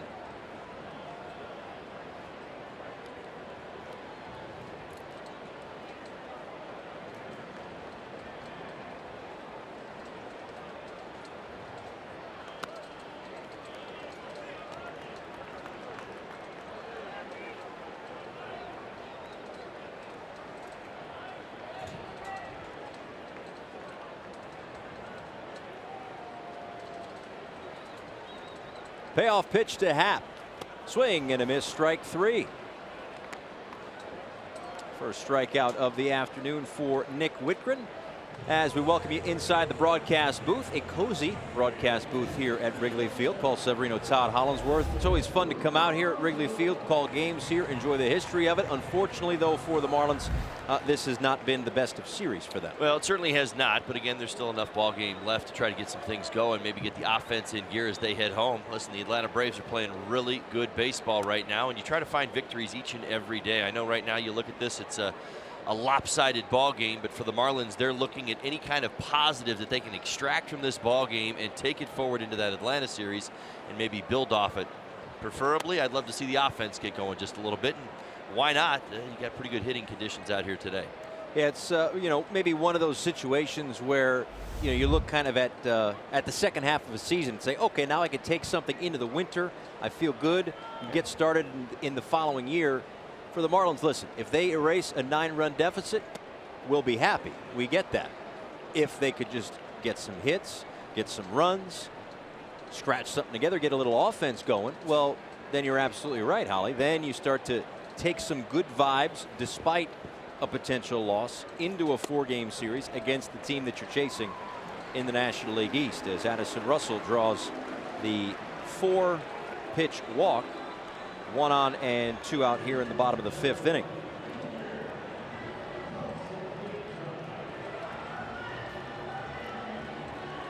So here's Jose Quintana. This summer, the World Cup is coming to Fox and FS1. Every match live and over 300 hours of coverage. The world's biggest sporting event begins June 14th only on Fox and FS1. Quintana, a sacrifice and a fly ball to right in today's ball game. Kind of triggered things. Back to that 3rd inning. Russell lit off with a double. Quintana bunted him to 3rd. Little did we know at the time, 8 runs were to follow.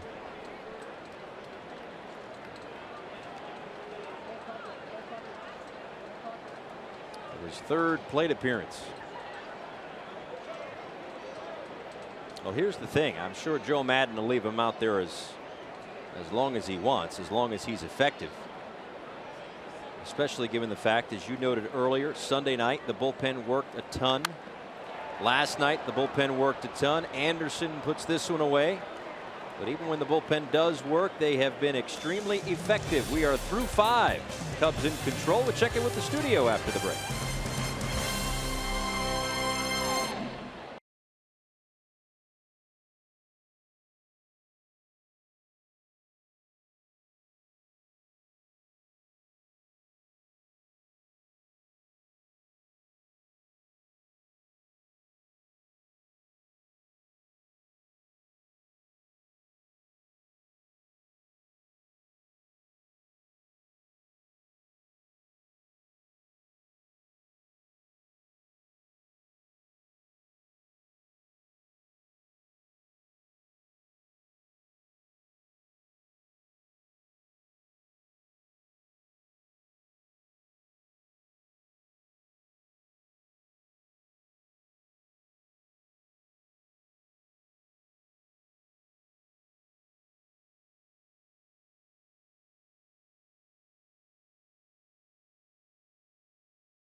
Deficit for the Marlins as we go to the top of the 6th inning.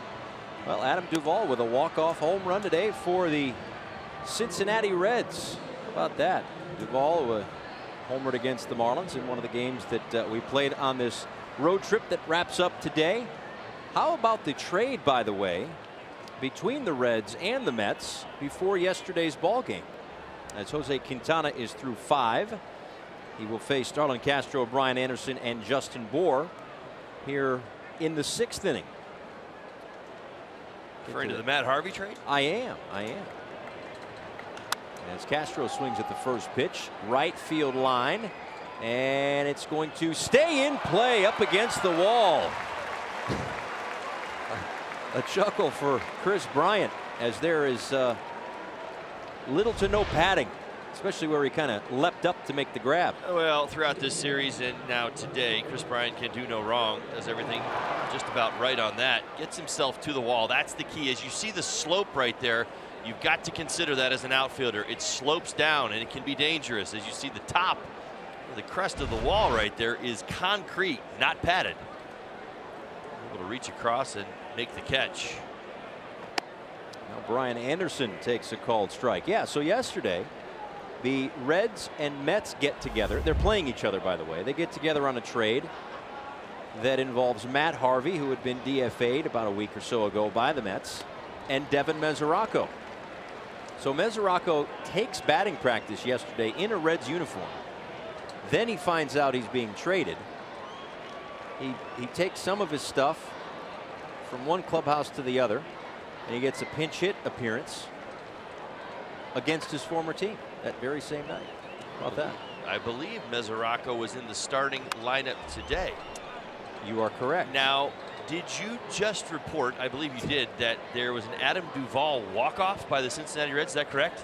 That is correct. Jessica, I want to give credit where credit's due. She reported that. Okay. I just reiterated it. She did the hard work. Get this. Devin Mesoraco's now played in 20 games this year.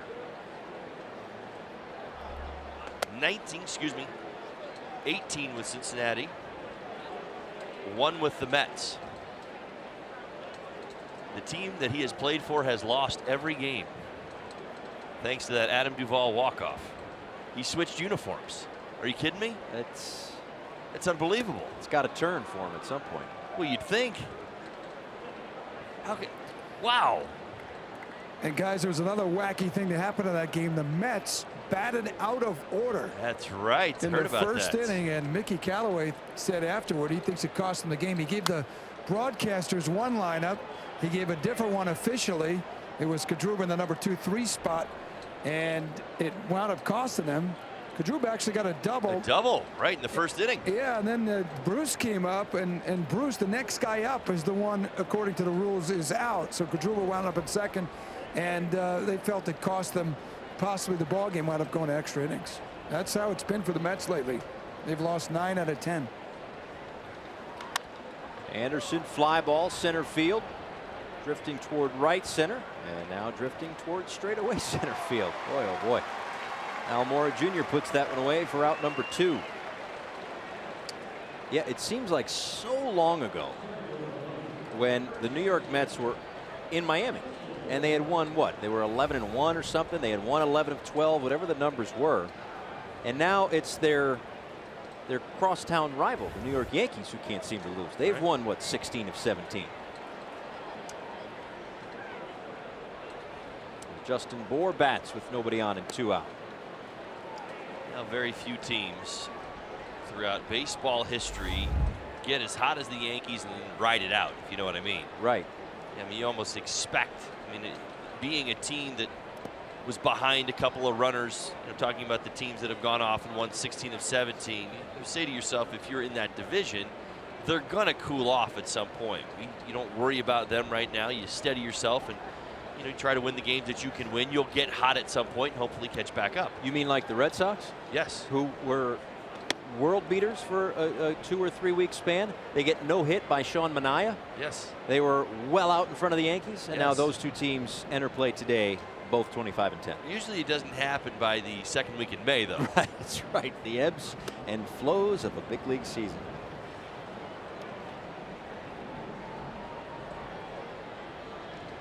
This being pitch 102 for Quintana.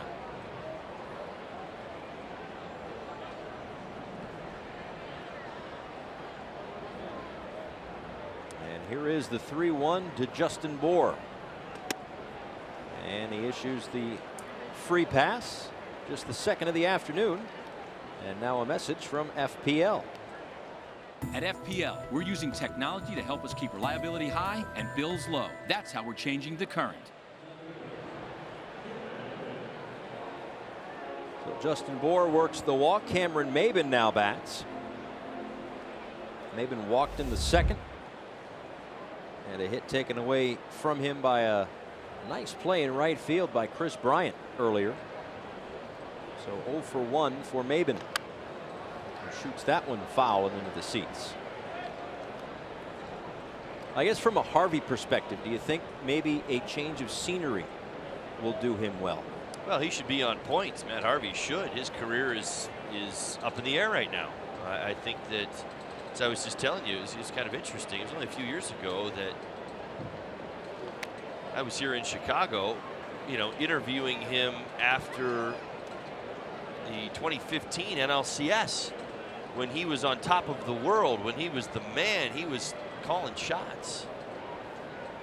One of the shots he called was coming back out in the World Series. Right. He got DFA'd, and that really should be a wake-up call. I mean, at some point now, production's got to match up with the talent. He's dealt with some injuries, but whether it's in the bullpen, whether it's in the starting rotation, it's got to start to make sense again.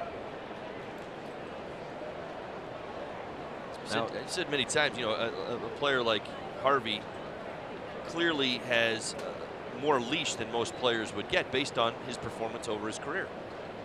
The point being is that you use up those credits rather quickly when the performance stops measuring up. And I think he's back to zero as far as, when you get DFA'd, it's like, okay, well, the Cincinnati Reds will give him every opportunity in the world to get it right. But if it doesn't work in, say, a month or two, they may DFA him again. Yeah. And it's not like he's got a long-term contract to fall back on. He is a free agent at season's end. Yep.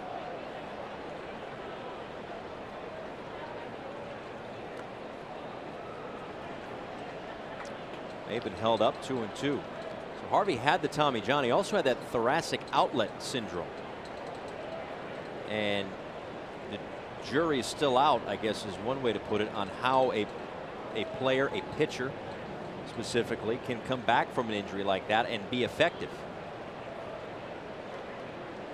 Now, Chris Carpenter had it, but that was toward the end of his career. Harvey is heading into free agency for the first time.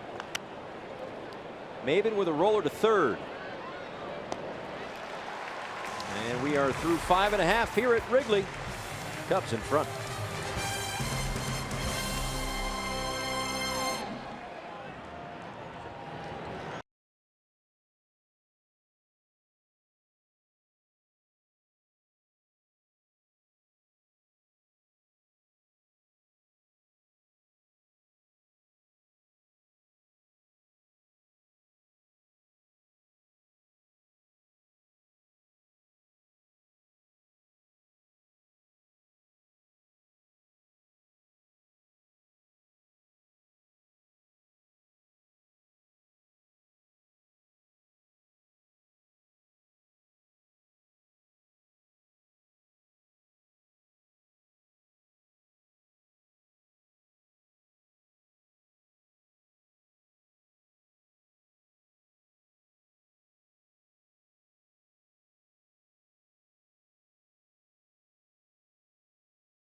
Where you serve or when you served, we stand ready to serve all military families.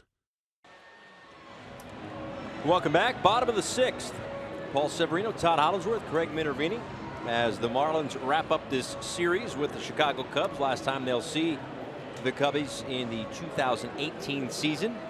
Also wrapping up this road trip before heading home for 7, 4 against the Atlanta Braves, a day off, 3 against the Los Angeles Dodgers. As Merandy Gonzalez comes in to pitch in his 6th game this season. He's been a starter in the minor leagues. He's been a guy who's been stretched out a little bit. We'll see if he is the last line of defense, as it were, to get some innings in. They had gone for 3 innings for Chen, 1 for Tazawa, 1 for Whitgren. We'll see what Don Mattingly has in store for Gonzalez against the top of the lineup for the Cubs. Albert Almora Jr., Chris Bryant, and Javier Baez. Yeah, a lot of that will be based on results, in my opinion. 4 of his last 5 appearances have been multiple innings. Last 2 have been scoreless. Nice job of late. He's got the ERA down to 3.6. J.B. Shuck, who's now moved into left field.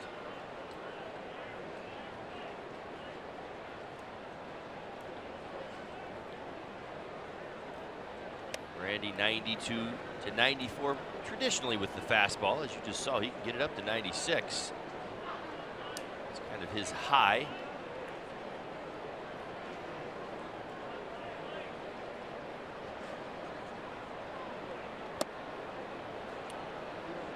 Take some off to get Almora swinging. Almora has scored twice in this ball game, a walk in the 3rd, a single in the 4th.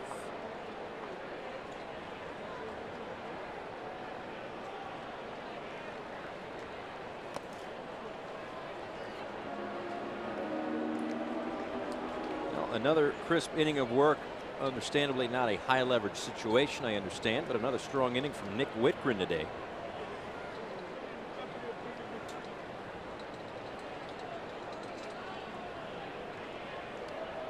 The 2-2 pitch is on the way. A little bender spins Almora away, and the count runs full.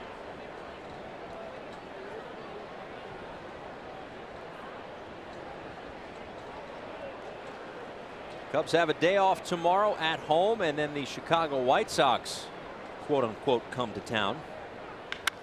As Almora Jr. smacks one into center field for a leadoff base hit.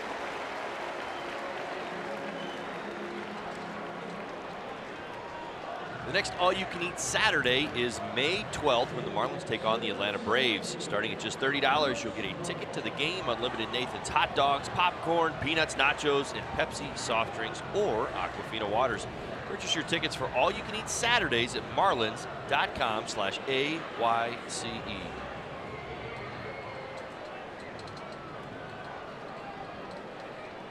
Here is Chris Bryant.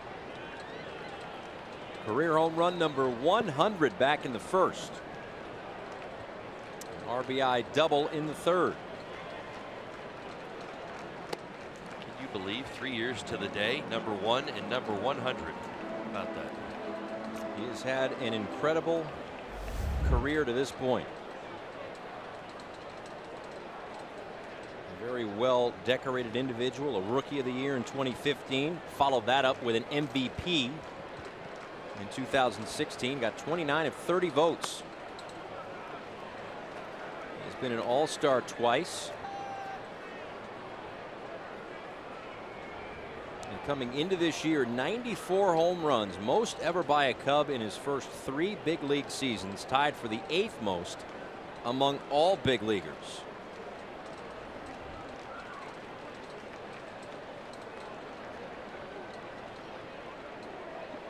A 2-0 pitch here is able to hold up, but a strike nonetheless, as home plate umpire Tim Barrett. Mentioned the Rookie of the Year followed up by the MVP, just the 4th player in Major League history to do that in consecutive years. Dustin Pedroia, Ryan Howard, and Cal Ripken Jr.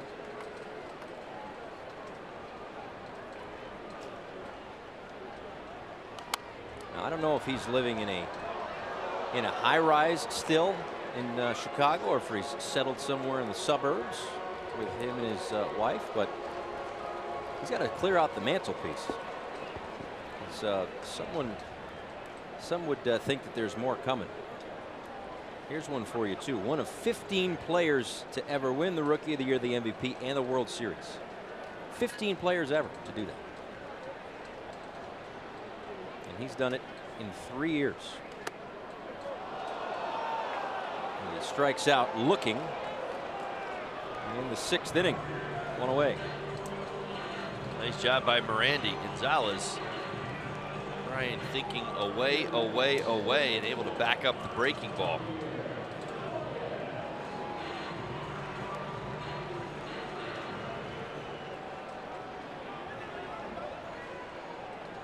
First strikeout of the afternoon for Gonzalez. Now he'll face Javier Baez. A single and a run scored back in the third.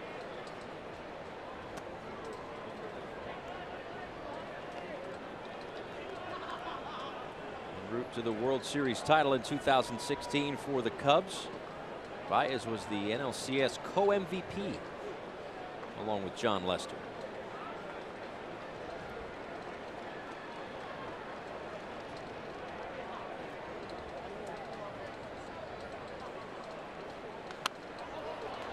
One popped up right up the elevator shaft. This one, though, drifting up the third baseline. Nice job by Holiday, not only to battle the wind, but also the sun, which has peeked through the clouds here at Wrigley Field. 2 away.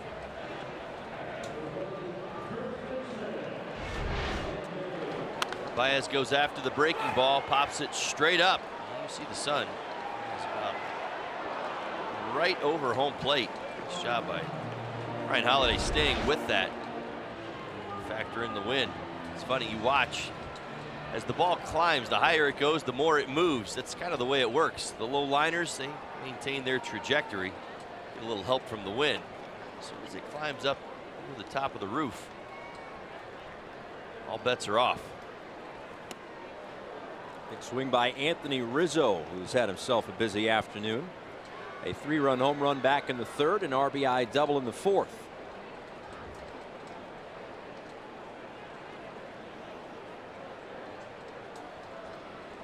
Keeps up his hot hitting.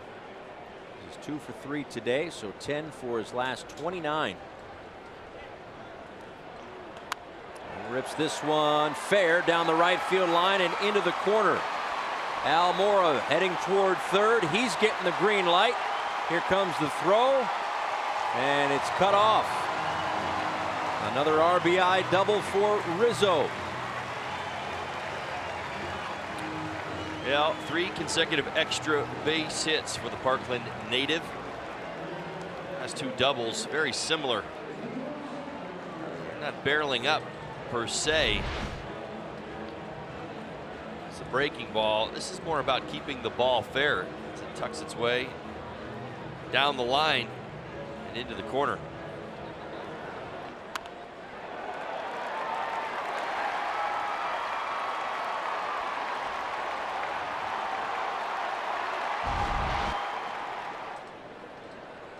Here's Wilson Contreras. Well, how about this one? 102 at-bats to start the year for Rizzo. How many doubles? Zippo. Last 2 ABs? 2. Keep up that pace, he'll get right back to where he has been consistently throughout his career, in the 30 to 40 double range. Is Contreras to center field. Brinson is back at the wall, and this one is going to go off the wall. Rizzo's in to score on a double for Contreras.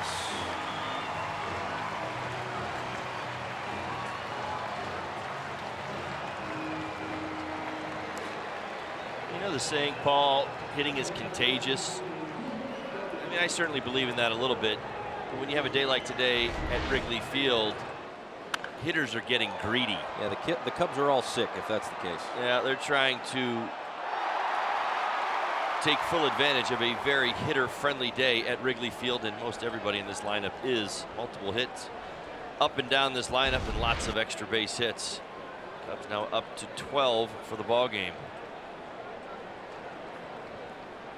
Now David Bodie takes outside. Bodie was recalled before yesterday's game, a pinch hit, 2 RBI single in the second inning. It was his first big league RBI. He added another on a sac fly today.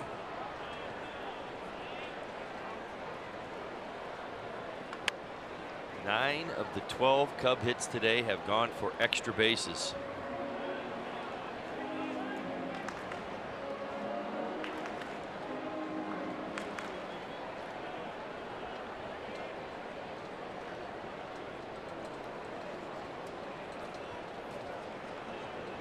This young man was putting together a pretty good season at AAA. He was 27 for 81 in 20 games at the .333 average. And he came up hot, .517 over his last 7.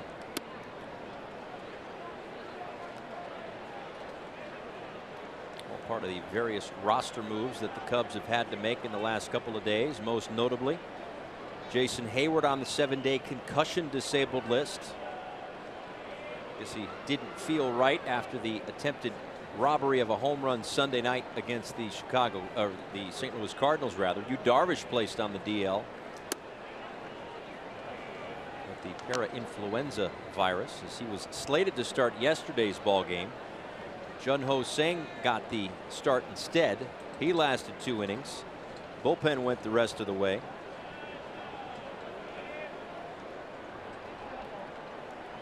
Bodie making the most of his opportunity. Ribbies the last couple of days against the Marlins. Here's the 2-2 pitch. A called strike 3. A couple of strikeouts in the inning for Gonzalez, but another couple of runs for the Cubs.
world, nobody roots for them except family and friends. But Ted Barrett, number 65, the home plate umpire, a former amateur boxer from Buffalo, shares a friendship with Pierre Rasico, longtime South Florida resident, NHL lineman, and a guy used to breaking up fights. The two met about 15 years ago, exchanged jerseys, as a matter of fact. And we'll see Rasico at a lot of Marlins games. He's a huge fan. His son's a big fan, and he'll be out, I think, on the next homestand as well.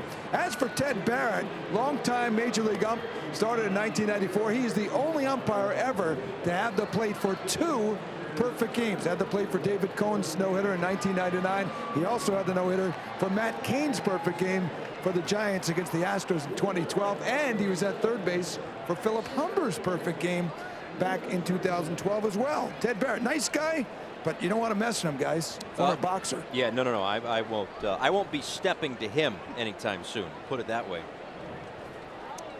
I know my role. I know my lane. How about that? Does that work for you? Sure.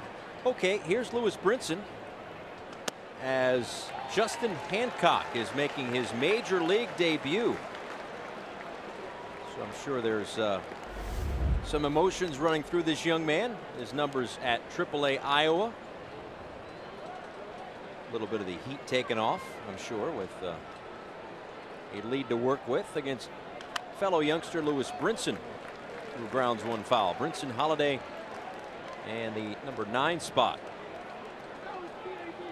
as Mark Zagunis takes over in right field. The day done for Chris Bryant. Undoubtedly, Hancock has a live arm, 96 to 98. Arm side run. The fastball.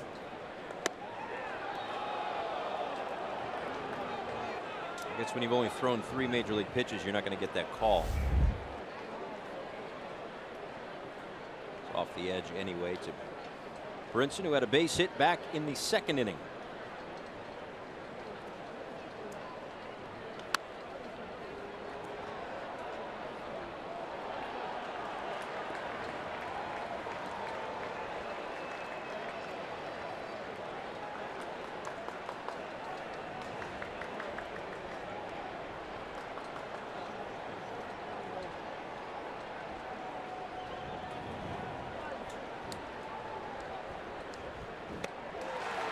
Swing and a miss, strike 3. So that's the first out of the inning and the first strikeout in the career of Justin Hancock. Well, 3 consecutive sliders gets it done. Third one, a good one, back to the inside part of the plate. Brinson unable to find enough contact to fight it off. Inside the broadcast booth, Paul Severino, Todd Hollinsworth, as we play on here in the 7th inning. Again, it's been a rough afternoon for the Marlins, but again, this is one of those situations where I'm sure that they just want to kind of get out of town, kind of like Milwaukee. This has a little bit of that feel of Milwaukee, where they had gotten swept in the 4-game series, blown out the first 2, closer games the last 2, but swept nonetheless. And Don Mattingly said it's just nice to get out of there. They went to L.A., and they won 2 out of 3 against the Dodgers. This has, to me at least, a similar feel. Yeah, bad vibes. I mean, that's kind of what you take out of these 3 games. You go back to game number 1, day like today. Blowout, lots of offense for the Chicago Cubs, lots of homer, a happy crowd. They're singing at the end of the game. Everything's going right. You come back the next day, you play a good game, but you make some mistakes in the effort department. I think that's really where you look at game number 2. Unfortunately, fell behind today. Chen struggled, got the ball up. We saw the powerful Cubs kind of start doing it once again, and now you're in a position, as I said an inning or so ago, you're just trying to extract meaningful at bats. I mean, it's one of the biggest challenges for players. You get into a 12-1 game, you know this game's going 9 innings, right? You're playing all the way through. You've got to make something out of what you deem an 11-run deficit. Most everybody believes that the Cubs are going to win this game. The win percentage is through the roof, right near 100%. But at the same time, you're trying to extract something positive, a good at-bat, a good moment for yourself personally. As Brian Holiday sends one out to right field, Zagunis dealing with the sun in his first inning out there, makes the catch, 2 away.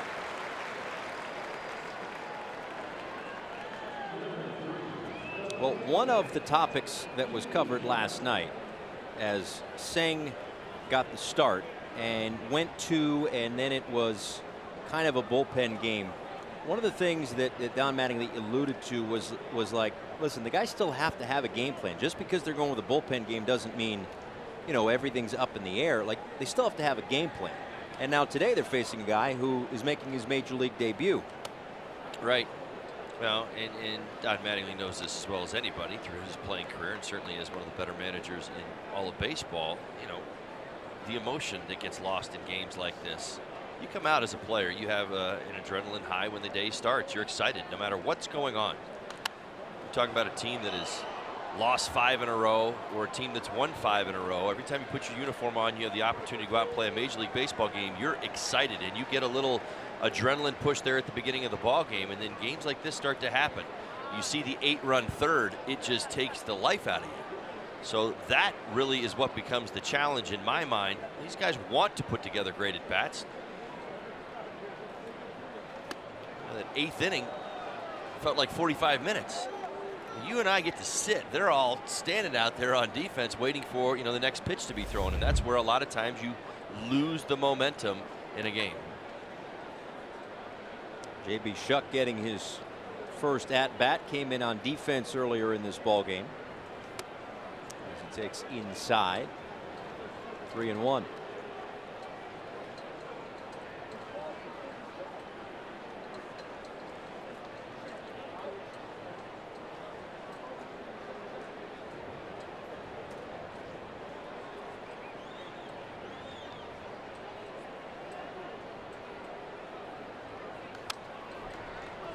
Pass at 97 from Hancock.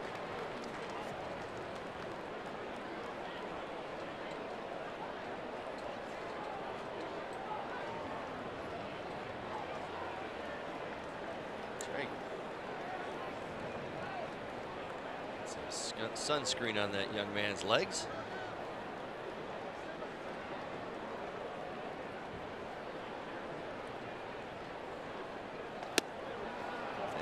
Shuck works the walk.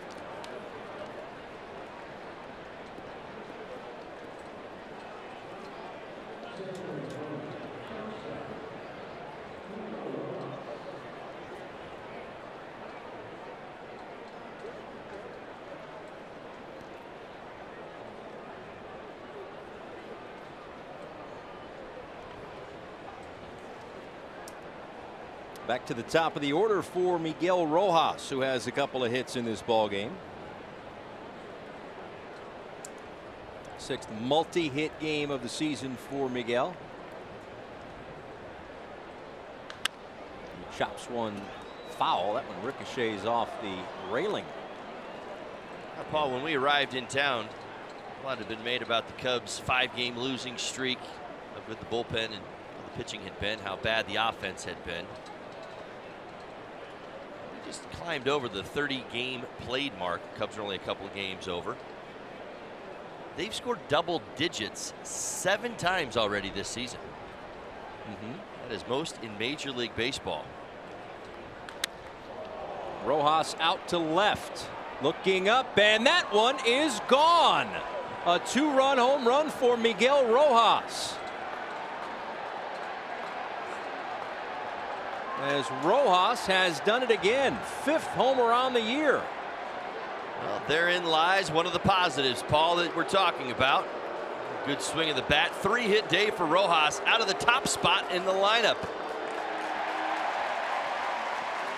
Goes down to the bottom of the zone. Quick bat, great extension, good swing. Really nice day. 3 line drives today. 1 carries out to left. How about that? 98. A little tailing action even back into his swing. He was right on time. Woo. Impressive stuff for Miguel Rojas. Rojas had 1 home run in 14, 1 in 15, 1 in 16, 1 in 17. As the Rojas family here to see it. Awesome. But that his 5th home run. So you're saying he's got more home runs this season than all other seasons combined? Yeah. Did I do that quickly enough? You did. You did. It's impressive stuff. Listen, there's some bright spots to be found on any given day. Certainly Miguel Rojas is that today for the Marlins. Ball and 2 strikes.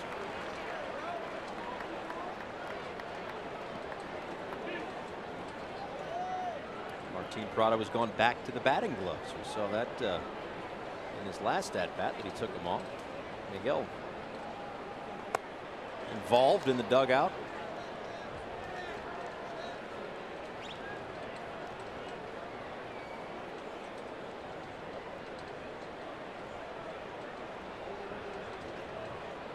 Major league debut for Justin Hancock. Already has his first strikeout, his first walk, his first homer allowed. And he gets his second strikeout, retiring Prado, but 2 runs come in for the Marlins. It's time for the 7th inning stretch. This one stretching out to left. Way to go.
Crossing county lines just to make my name in the city.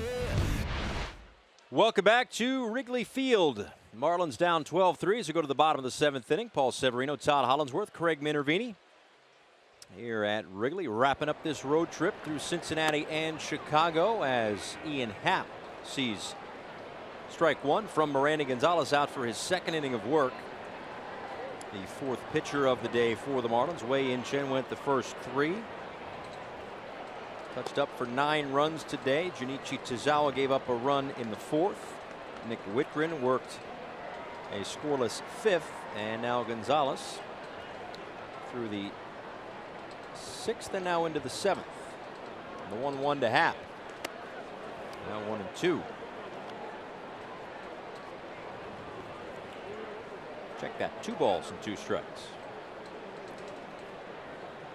Happ walked and scored back in the 3rd. An 8-run 3rd inning when 11 men came to the plate.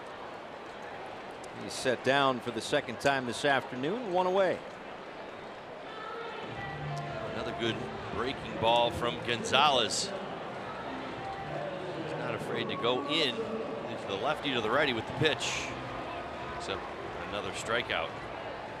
2nd on the afternoon. Check that. 3rd on the afternoon. Here's Addison Russell. Nice afternoon for him as he is buckled by that off-speed pitch. 0-1. Doubled and scored in the 3rd and 2-run home run later in the 3rd. Also a walk. A perfect afternoon for the number 8 hitter for the Cubs.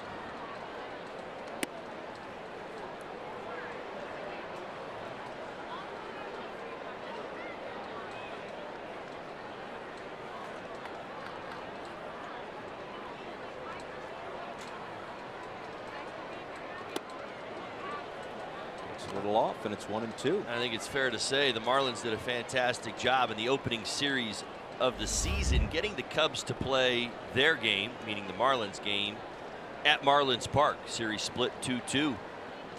Low-scoring games for the most part. 17-inning ball game as well. Here in Chicago, Cubs playing their brand of baseball. Marlins not able to meet them at that level offensively.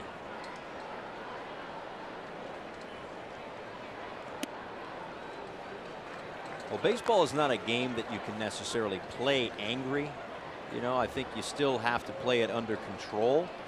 But you can imagine that the Cubs were a little bit perturbed, right? They had come into this series, an emotional series against the St. Louis Cardinals, as Russell up the middle. Castro cuts it off, throws across his body, and safe at first.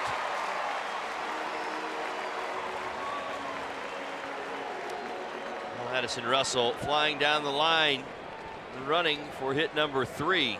Nice job by Starlin Castro. Back up the middle. This ball ticketed. It's going to almost go over the bag. Shortstop side. Strong throw. Just not enough on the end. Addison beats it across first base.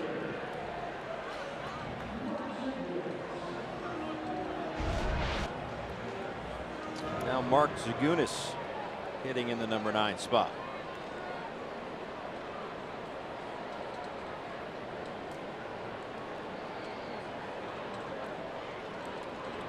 First at bat of the season. And taking ball 1. What I was going to say was, you know, an emotional series, as they always are against the rival St. Louis Cardinals. Cardinals swept them, walked them off in back-to-back games.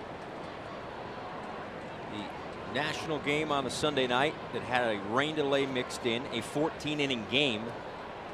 Cubs didn't get back to town until about 4 a.m. They're back at it on Monday night. And again, I don't know if you can play this game angry, but from what we have seen Monday night and today, maybe the Cubs were playing a little angry. Well, they've scored 30 runs. So Zagunis, a base hit into right field.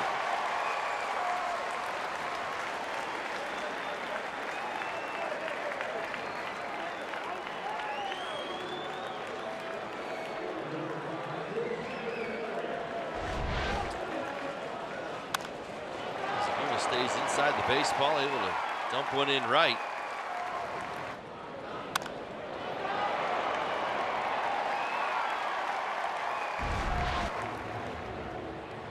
Congratulations to Mr. Zagunis on his first major league hit. I'm sure he's excited to have that weight off the shoulders. 14 at bats last year in 7 games, and there you have it, a moment he'll never forget. That's that moment where you say to yourself, I've officially become a big leaguer. You've done something on the field, you've got to hit. You know, stay there for the rest of your life. Back of every baseball card. And a clean hit. Absolutely. So it's not like one of those ones that. Well, nobody knows that. But you're right. Well, no, to say you have that first one. Sure. Taken away Personally, for some right. reason. It's Yeah. kind of like Chen's base hit today, right? Sure. Now it's legit. There you go. And who knows? I mean, in this day and age, that's the old debate, right? Now that Pujols with his 3,000th hit about a week or so ago. Speaking of first hits and 3,000 hits, as it will be a ball and a strike to Albert Almora.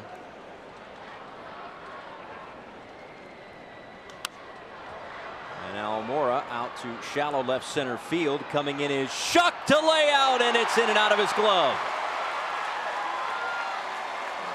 And he's down in left center field.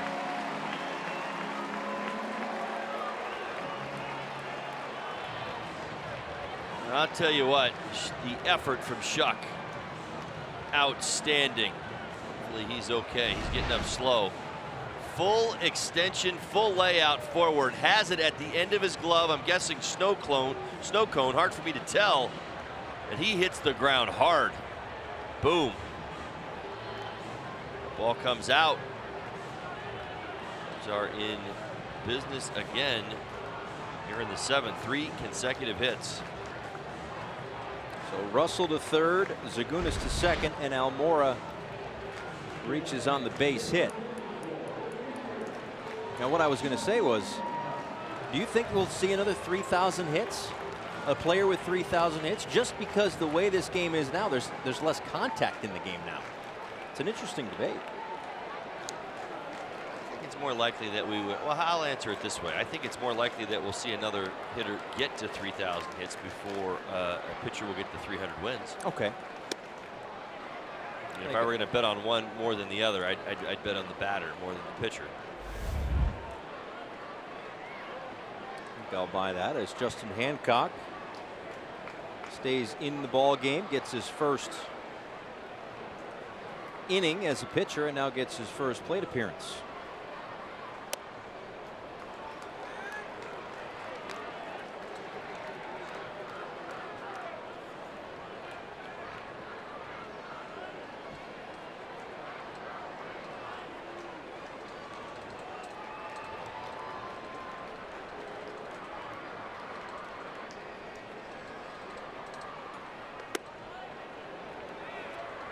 Just looking at the active hits leaders, right? So Miguel Cabrera is at 26.66 at the start of the day.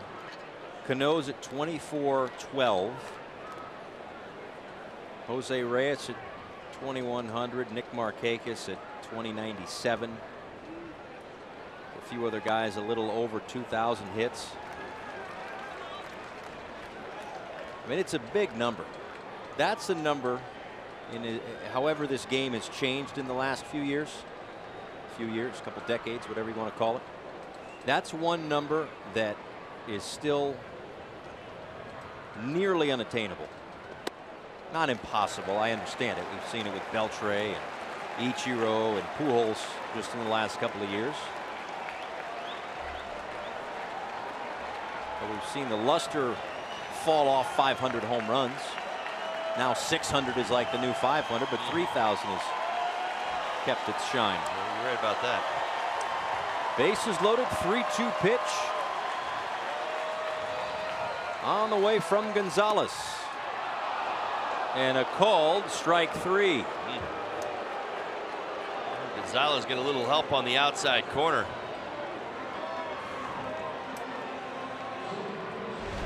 Let's take another look. Yeah, it's a little off that outside corner. Too many people are going to feel sorry for Mr. Hancock. I know it's his first big league at bat and all.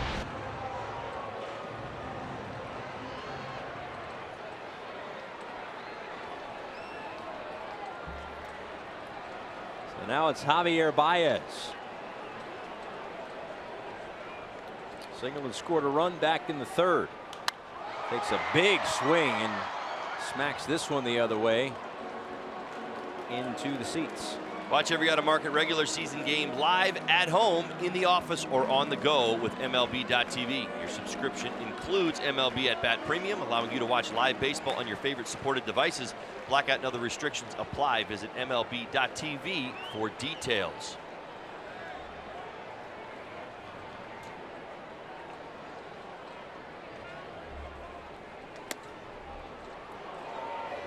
Right about that same place that Hancock got rung up on. 0-2 to Baez. Baez an RBI single in the game. I think coming into the series, I think we would all agree that Baez, the hottest Cubs hitter in the early going. Bryant has definitely reclaimed the crown, I think, through the 3 games, but Baez now sitting on 33 RBIs, 10 home runs to go along with it. And a called strike 3. 3 strikeouts in the inning. And 5 in the game so far for Miranda Gonzalez. We're through 7 at Wrigley.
Jessica, thanks so much. As we move on to the top of the 8th inning, Chicago Cubs in control here. Starlin Castro, Brian Anderson, Justin Bour due up against Justin Hancock, who delivers a strike upstairs. 0-1.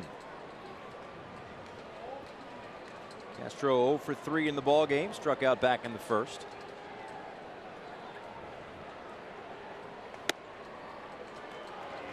And there is a called strike 2. Now, we did see in between innings the grounds crew talking with home plate umpire and crew chief Ted Barrett. And unless he was bringing out the iPad to show him old episodes of The Office, I assume it was perhaps to show him some impending weather that could be on its way. The forecast was for late afternoon thunder showers.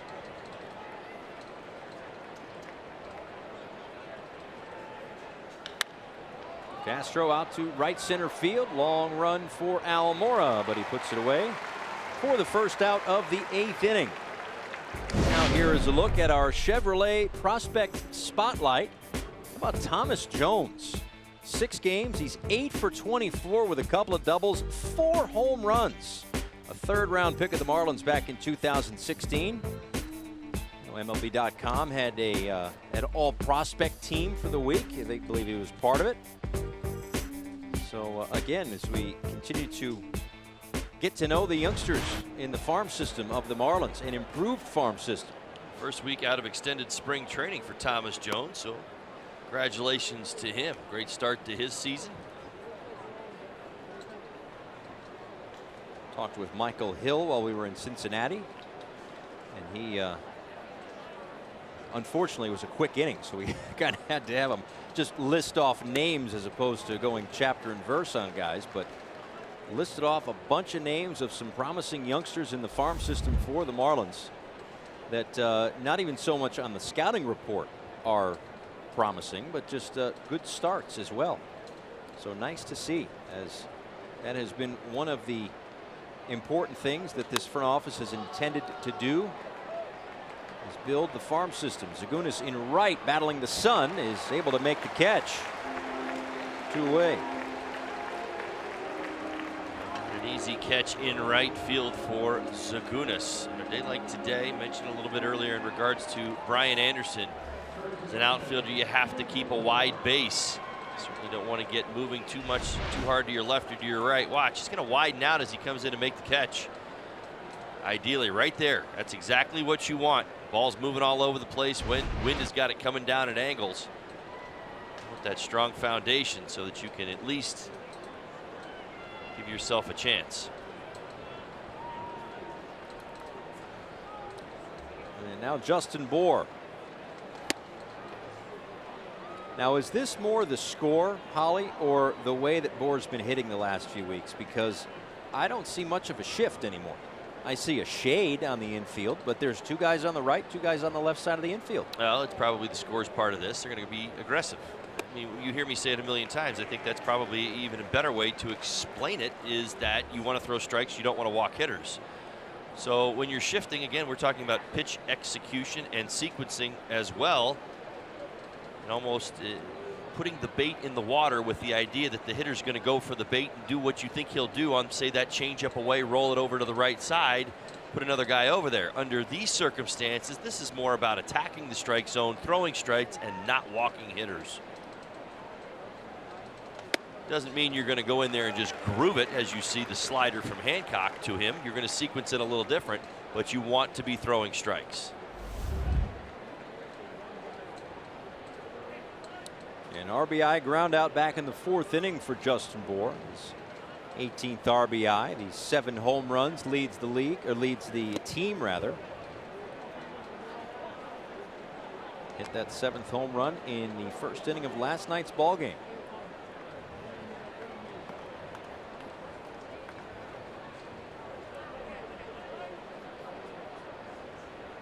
Two balls, 2 strikes, 2 outs. Hancock delivers, and that one is fouled off.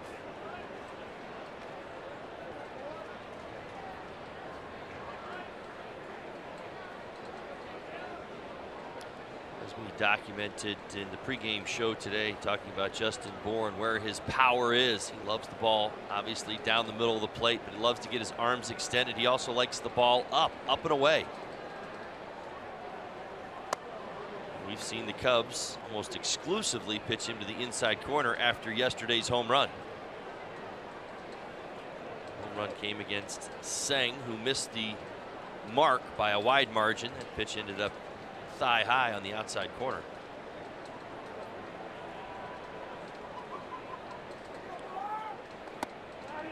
And Bohr works the walk in back-to-back plate appearances for him. The Marlins have one on with 2 away in the 8th. Joe Madden making his way to the mound. Looks like it may be it for Hancock. In this his major league debut, that's going to do it. With 1 on and 2 out in the 8th. It's time for a Florida Lottery call to the bullpen here at Wrigley Field with the Cubs in front of the Marlins. Back in a moment.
At the top of the 8th inning, this call to the bullpen is brought to you by the Florida Lottery. Don't miss your chance to play for the massive Powerball jackpot. Pick your lucky numbers and get your Powerball ticket at any Florida Lottery retailer. The Florida Lottery, it's your ticket. Claim it. Must be 18 or older to play. Play responsibly. Mike Montgomery is in, the 3rd pitcher of the afternoon for the Chicago Cubs. 3 scoreless innings on Sunday, so a couple of days to rest and recoup since that Sunday night marathon 14-inning defeat at the hands of the St. Louis Cardinals. As he'll face Mirandy Gonzalez, who is in there and figures to get the bottom of the 8th inning for the Marlins. Looking for his first career hit.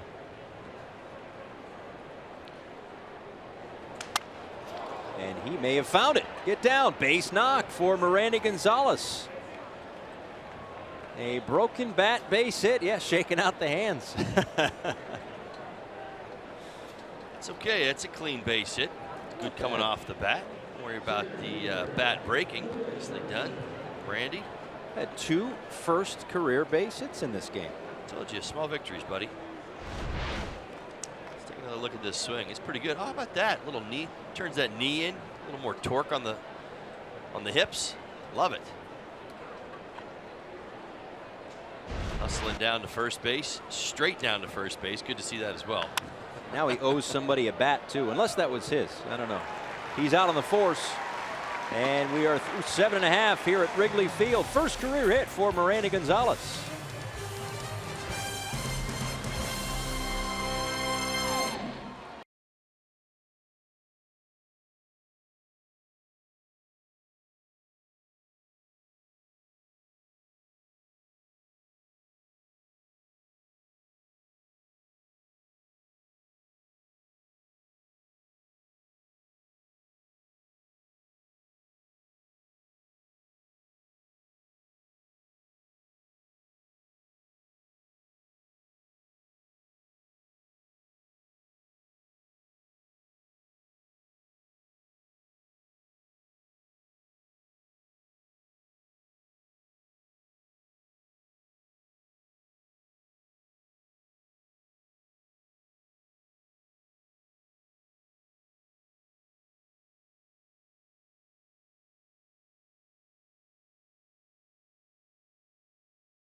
as the Marlins wrap up the series, both here in Chicago and the season series against the Cubbies, as Miranda Gonzalez, fresh off his first big league hit, is back out there. He came on in the 6th inning, so his 3rd inning of work.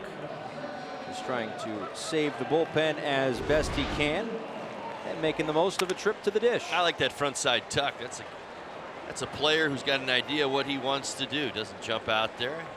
Most pitchers are the drifters. They like to go out and get the ball. He didn't do that. Stayed back on that backside. Got a nice base hit. Who was the drifter last year? Anybody. Oh, okay. Most pitchers, I just said, most pitchers are the drifter. Well, you know, because you pointed out, you said I called him the drifter last year. I forget who that was. We had a few guys, few suspects on the staff. Maybe Dan Straley. Yeah, that might have been it. Anthony Rizzo out to center. 1 pitch, 1 out here in the 8th. Time now for the Toyota Trend. Best winning percentage in day games, and boy oh boy have the Cubs had their opportunities at them. Play a lot here. Let's play 2, said Ernie Banks. But 91 and 71, it's a .562 win percentage. The Dodgers up at .633, the best since 2016.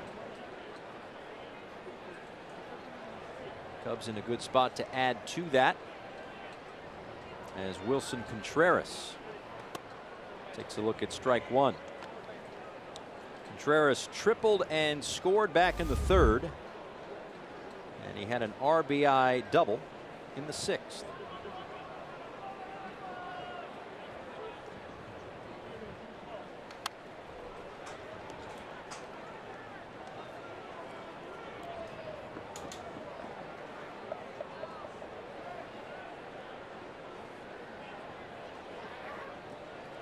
.50 pitches out of the pen today for Miranda Gonzalez.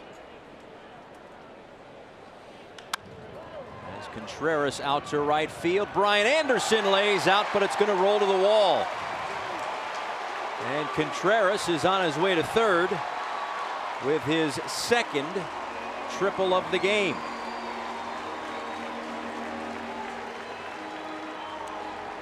Not too often you see 2 triples in a ball game. I'll tell you what, Contreras has been the master of the oh-so-close base hit today. We've seen some deep fly balls to the outfield that have been able to get to the wall. And Brian Anderson here, great effort, full extension, layout, tries to make a great catch. That is the classic no man's land. He does not catch this here, it's to the wall. What happens? You end up with a runner on 3rd base.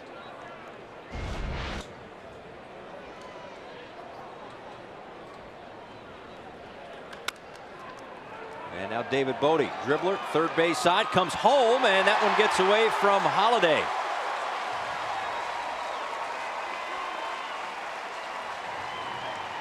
And it's now 13-3.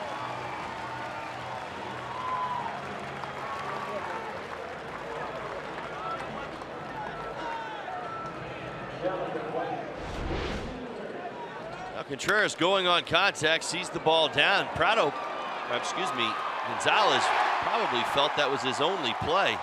Getting down the line pretty well. Watch it one more time. He knows he's got a lot of ground to go. The short throw is to home. I'll tell you, ball out of hand, I thought he had a shot until the throw was off its mark.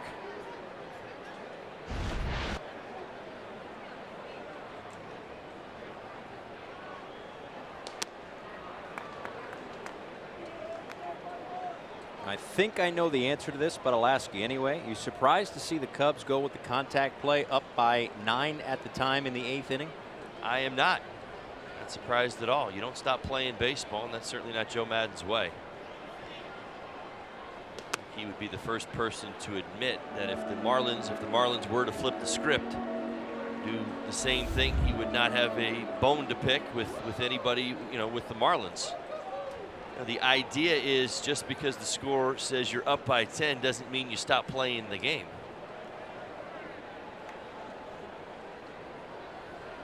Heard him say it a number of times here in Chicago, and not surprised he was going on contact.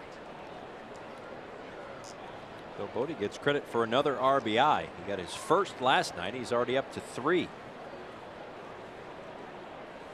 He's Speaking of adding to career totals, Wilson Contreras had 2 career triples before today. Today he has a pair.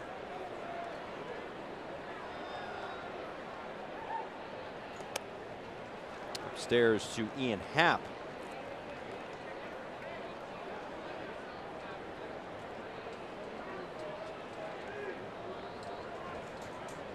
Couple of strikeouts today for Happ.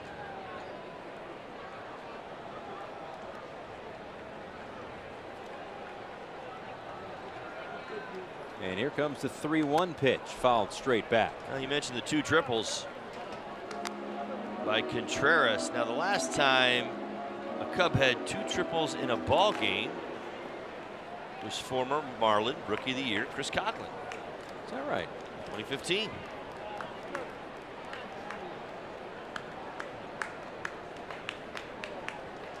Coghlan had a nice run here in Chicago. Swing and a miss. Happ is retired. 6th strikeout for Miranda Gonzalez.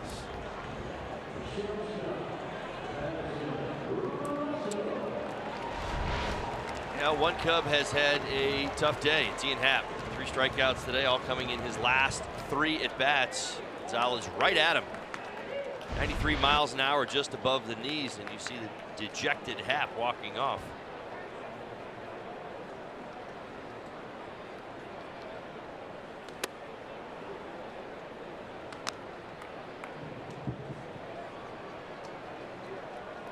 Oh, 0-1 to Addison Russell.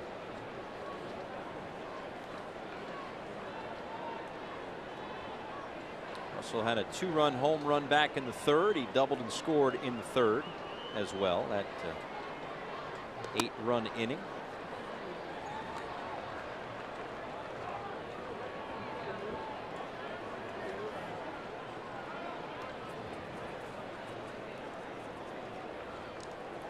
.60 pitches out of the pen.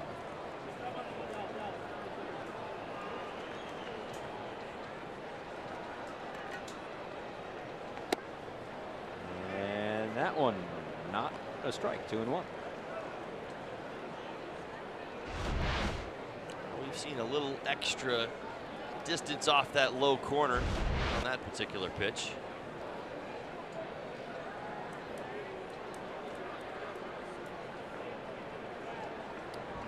It'll be a 2-1 now to Russell. That one in the dirt. Blocked by Holiday. 3-1.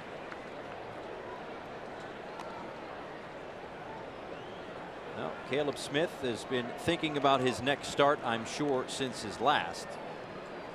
But one of the things that will be necessary for him tomorrow night against the Atlanta Braves is work deep into the ball game.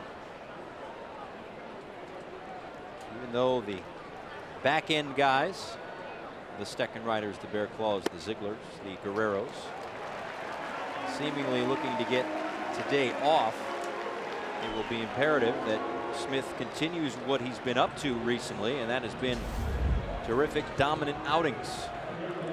Marlins Live pregame show on the air at 6:30 tomorrow night. Back home at Marlins Park. Mike Foltynewicz on the other side of that pitching matchup. As it's Caleb Smith against Foltynewicz. Brandon McCarthy against Dan Straley. That's on Friday. On Saturday, Mike Soroka against Harlan Garcia, and Sean Newcomb against Jose Urena on Sunday. Zagunis takes a big swing. 0-1.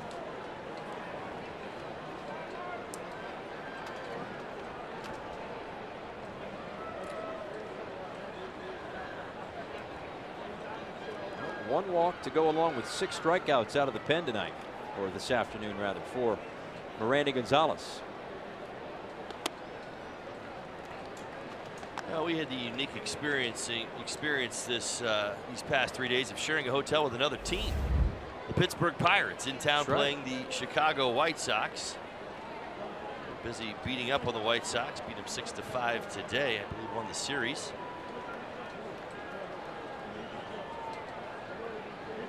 What'd you think of that?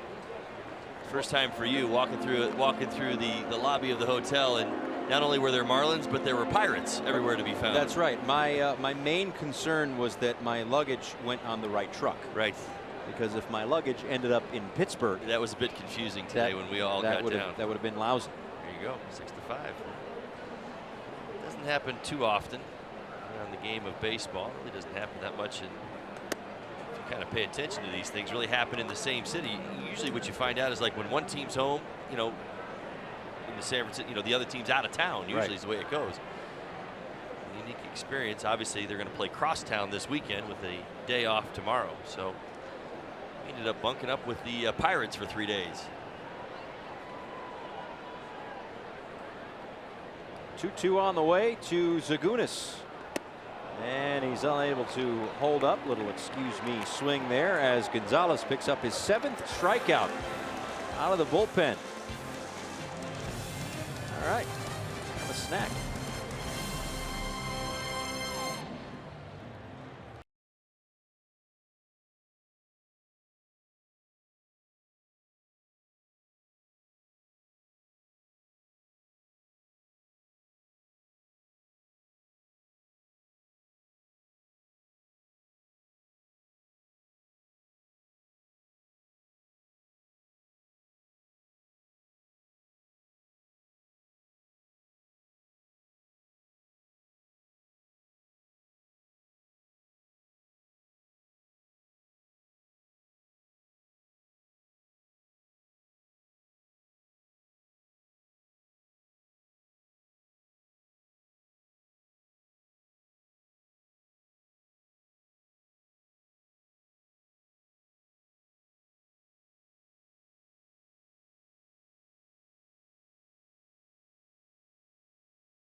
Is brought to you by Kubota. For more information or to find a Kubota dealer near you, go to gokubota.com. By Sylvester Comprehensive Cancer Center, in pursuit of your cure. And by your South Florida Honda dealers. Nice afternoon here in Chicago. Outside of the score, that is, as the Marlins are 3 outs away from being swept by the Chicago Cubs. 13-3 the score, but at least for now, the weather has held up. We had heard rumblings and rumors of some rain and some thunderstorms in the area as Tommy La Stella takes over second base for the 9th inning. At least at last time I checked, which was before the game, that those thunderstorms weren't going to be rolling around Chicago for another hour from now. As Mike Montgomery delivers a 1-0 to Brian Holiday, and that's a called strike. Montgomery into the ball game last inning.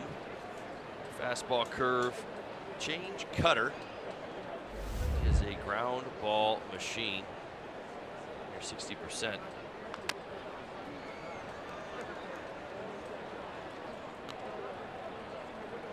He is Joe Maddon's do-it-all reliever. You need an inning, you need an out, you need 3 innings.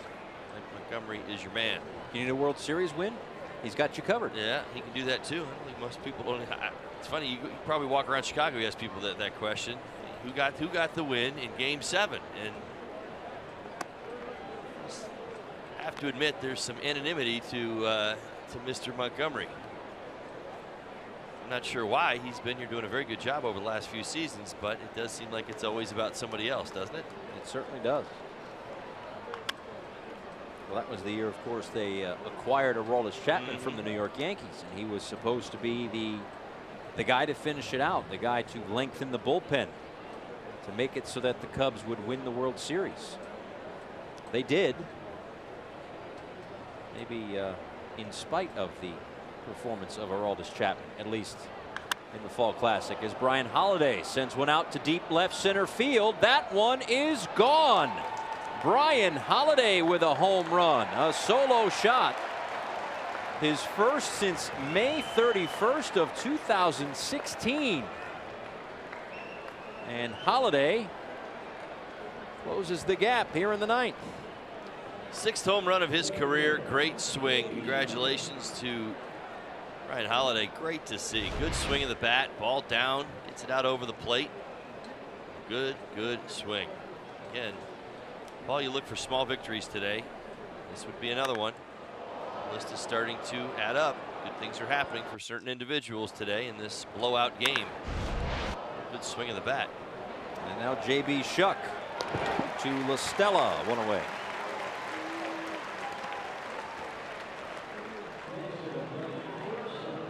And Holiday hit that home run in 2016 off of Corey Kluber.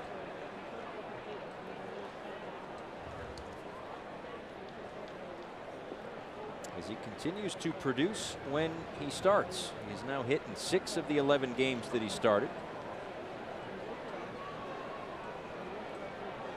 He's reached base in 8 of the last 10 games that he's played.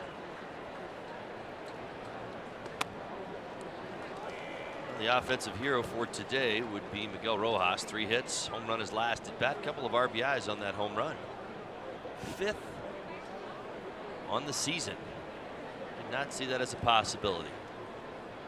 Not by May 9th, for sure.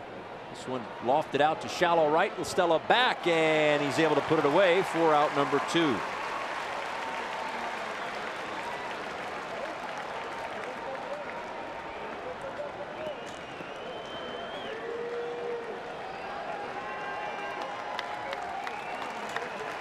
And Martin Prado, the last hope for the Marlins. And those that are left from the 34,486 are on their feet, waiting for potentially another win here for the Chicago Cubs. The Cubs started the day a game and a half back of St. Louis and Milwaukee in the Central. A division that I understand there's 4.5 months left of the season, but a division that may come down to the wire. Be fun to watch. The National League Central here in 2018.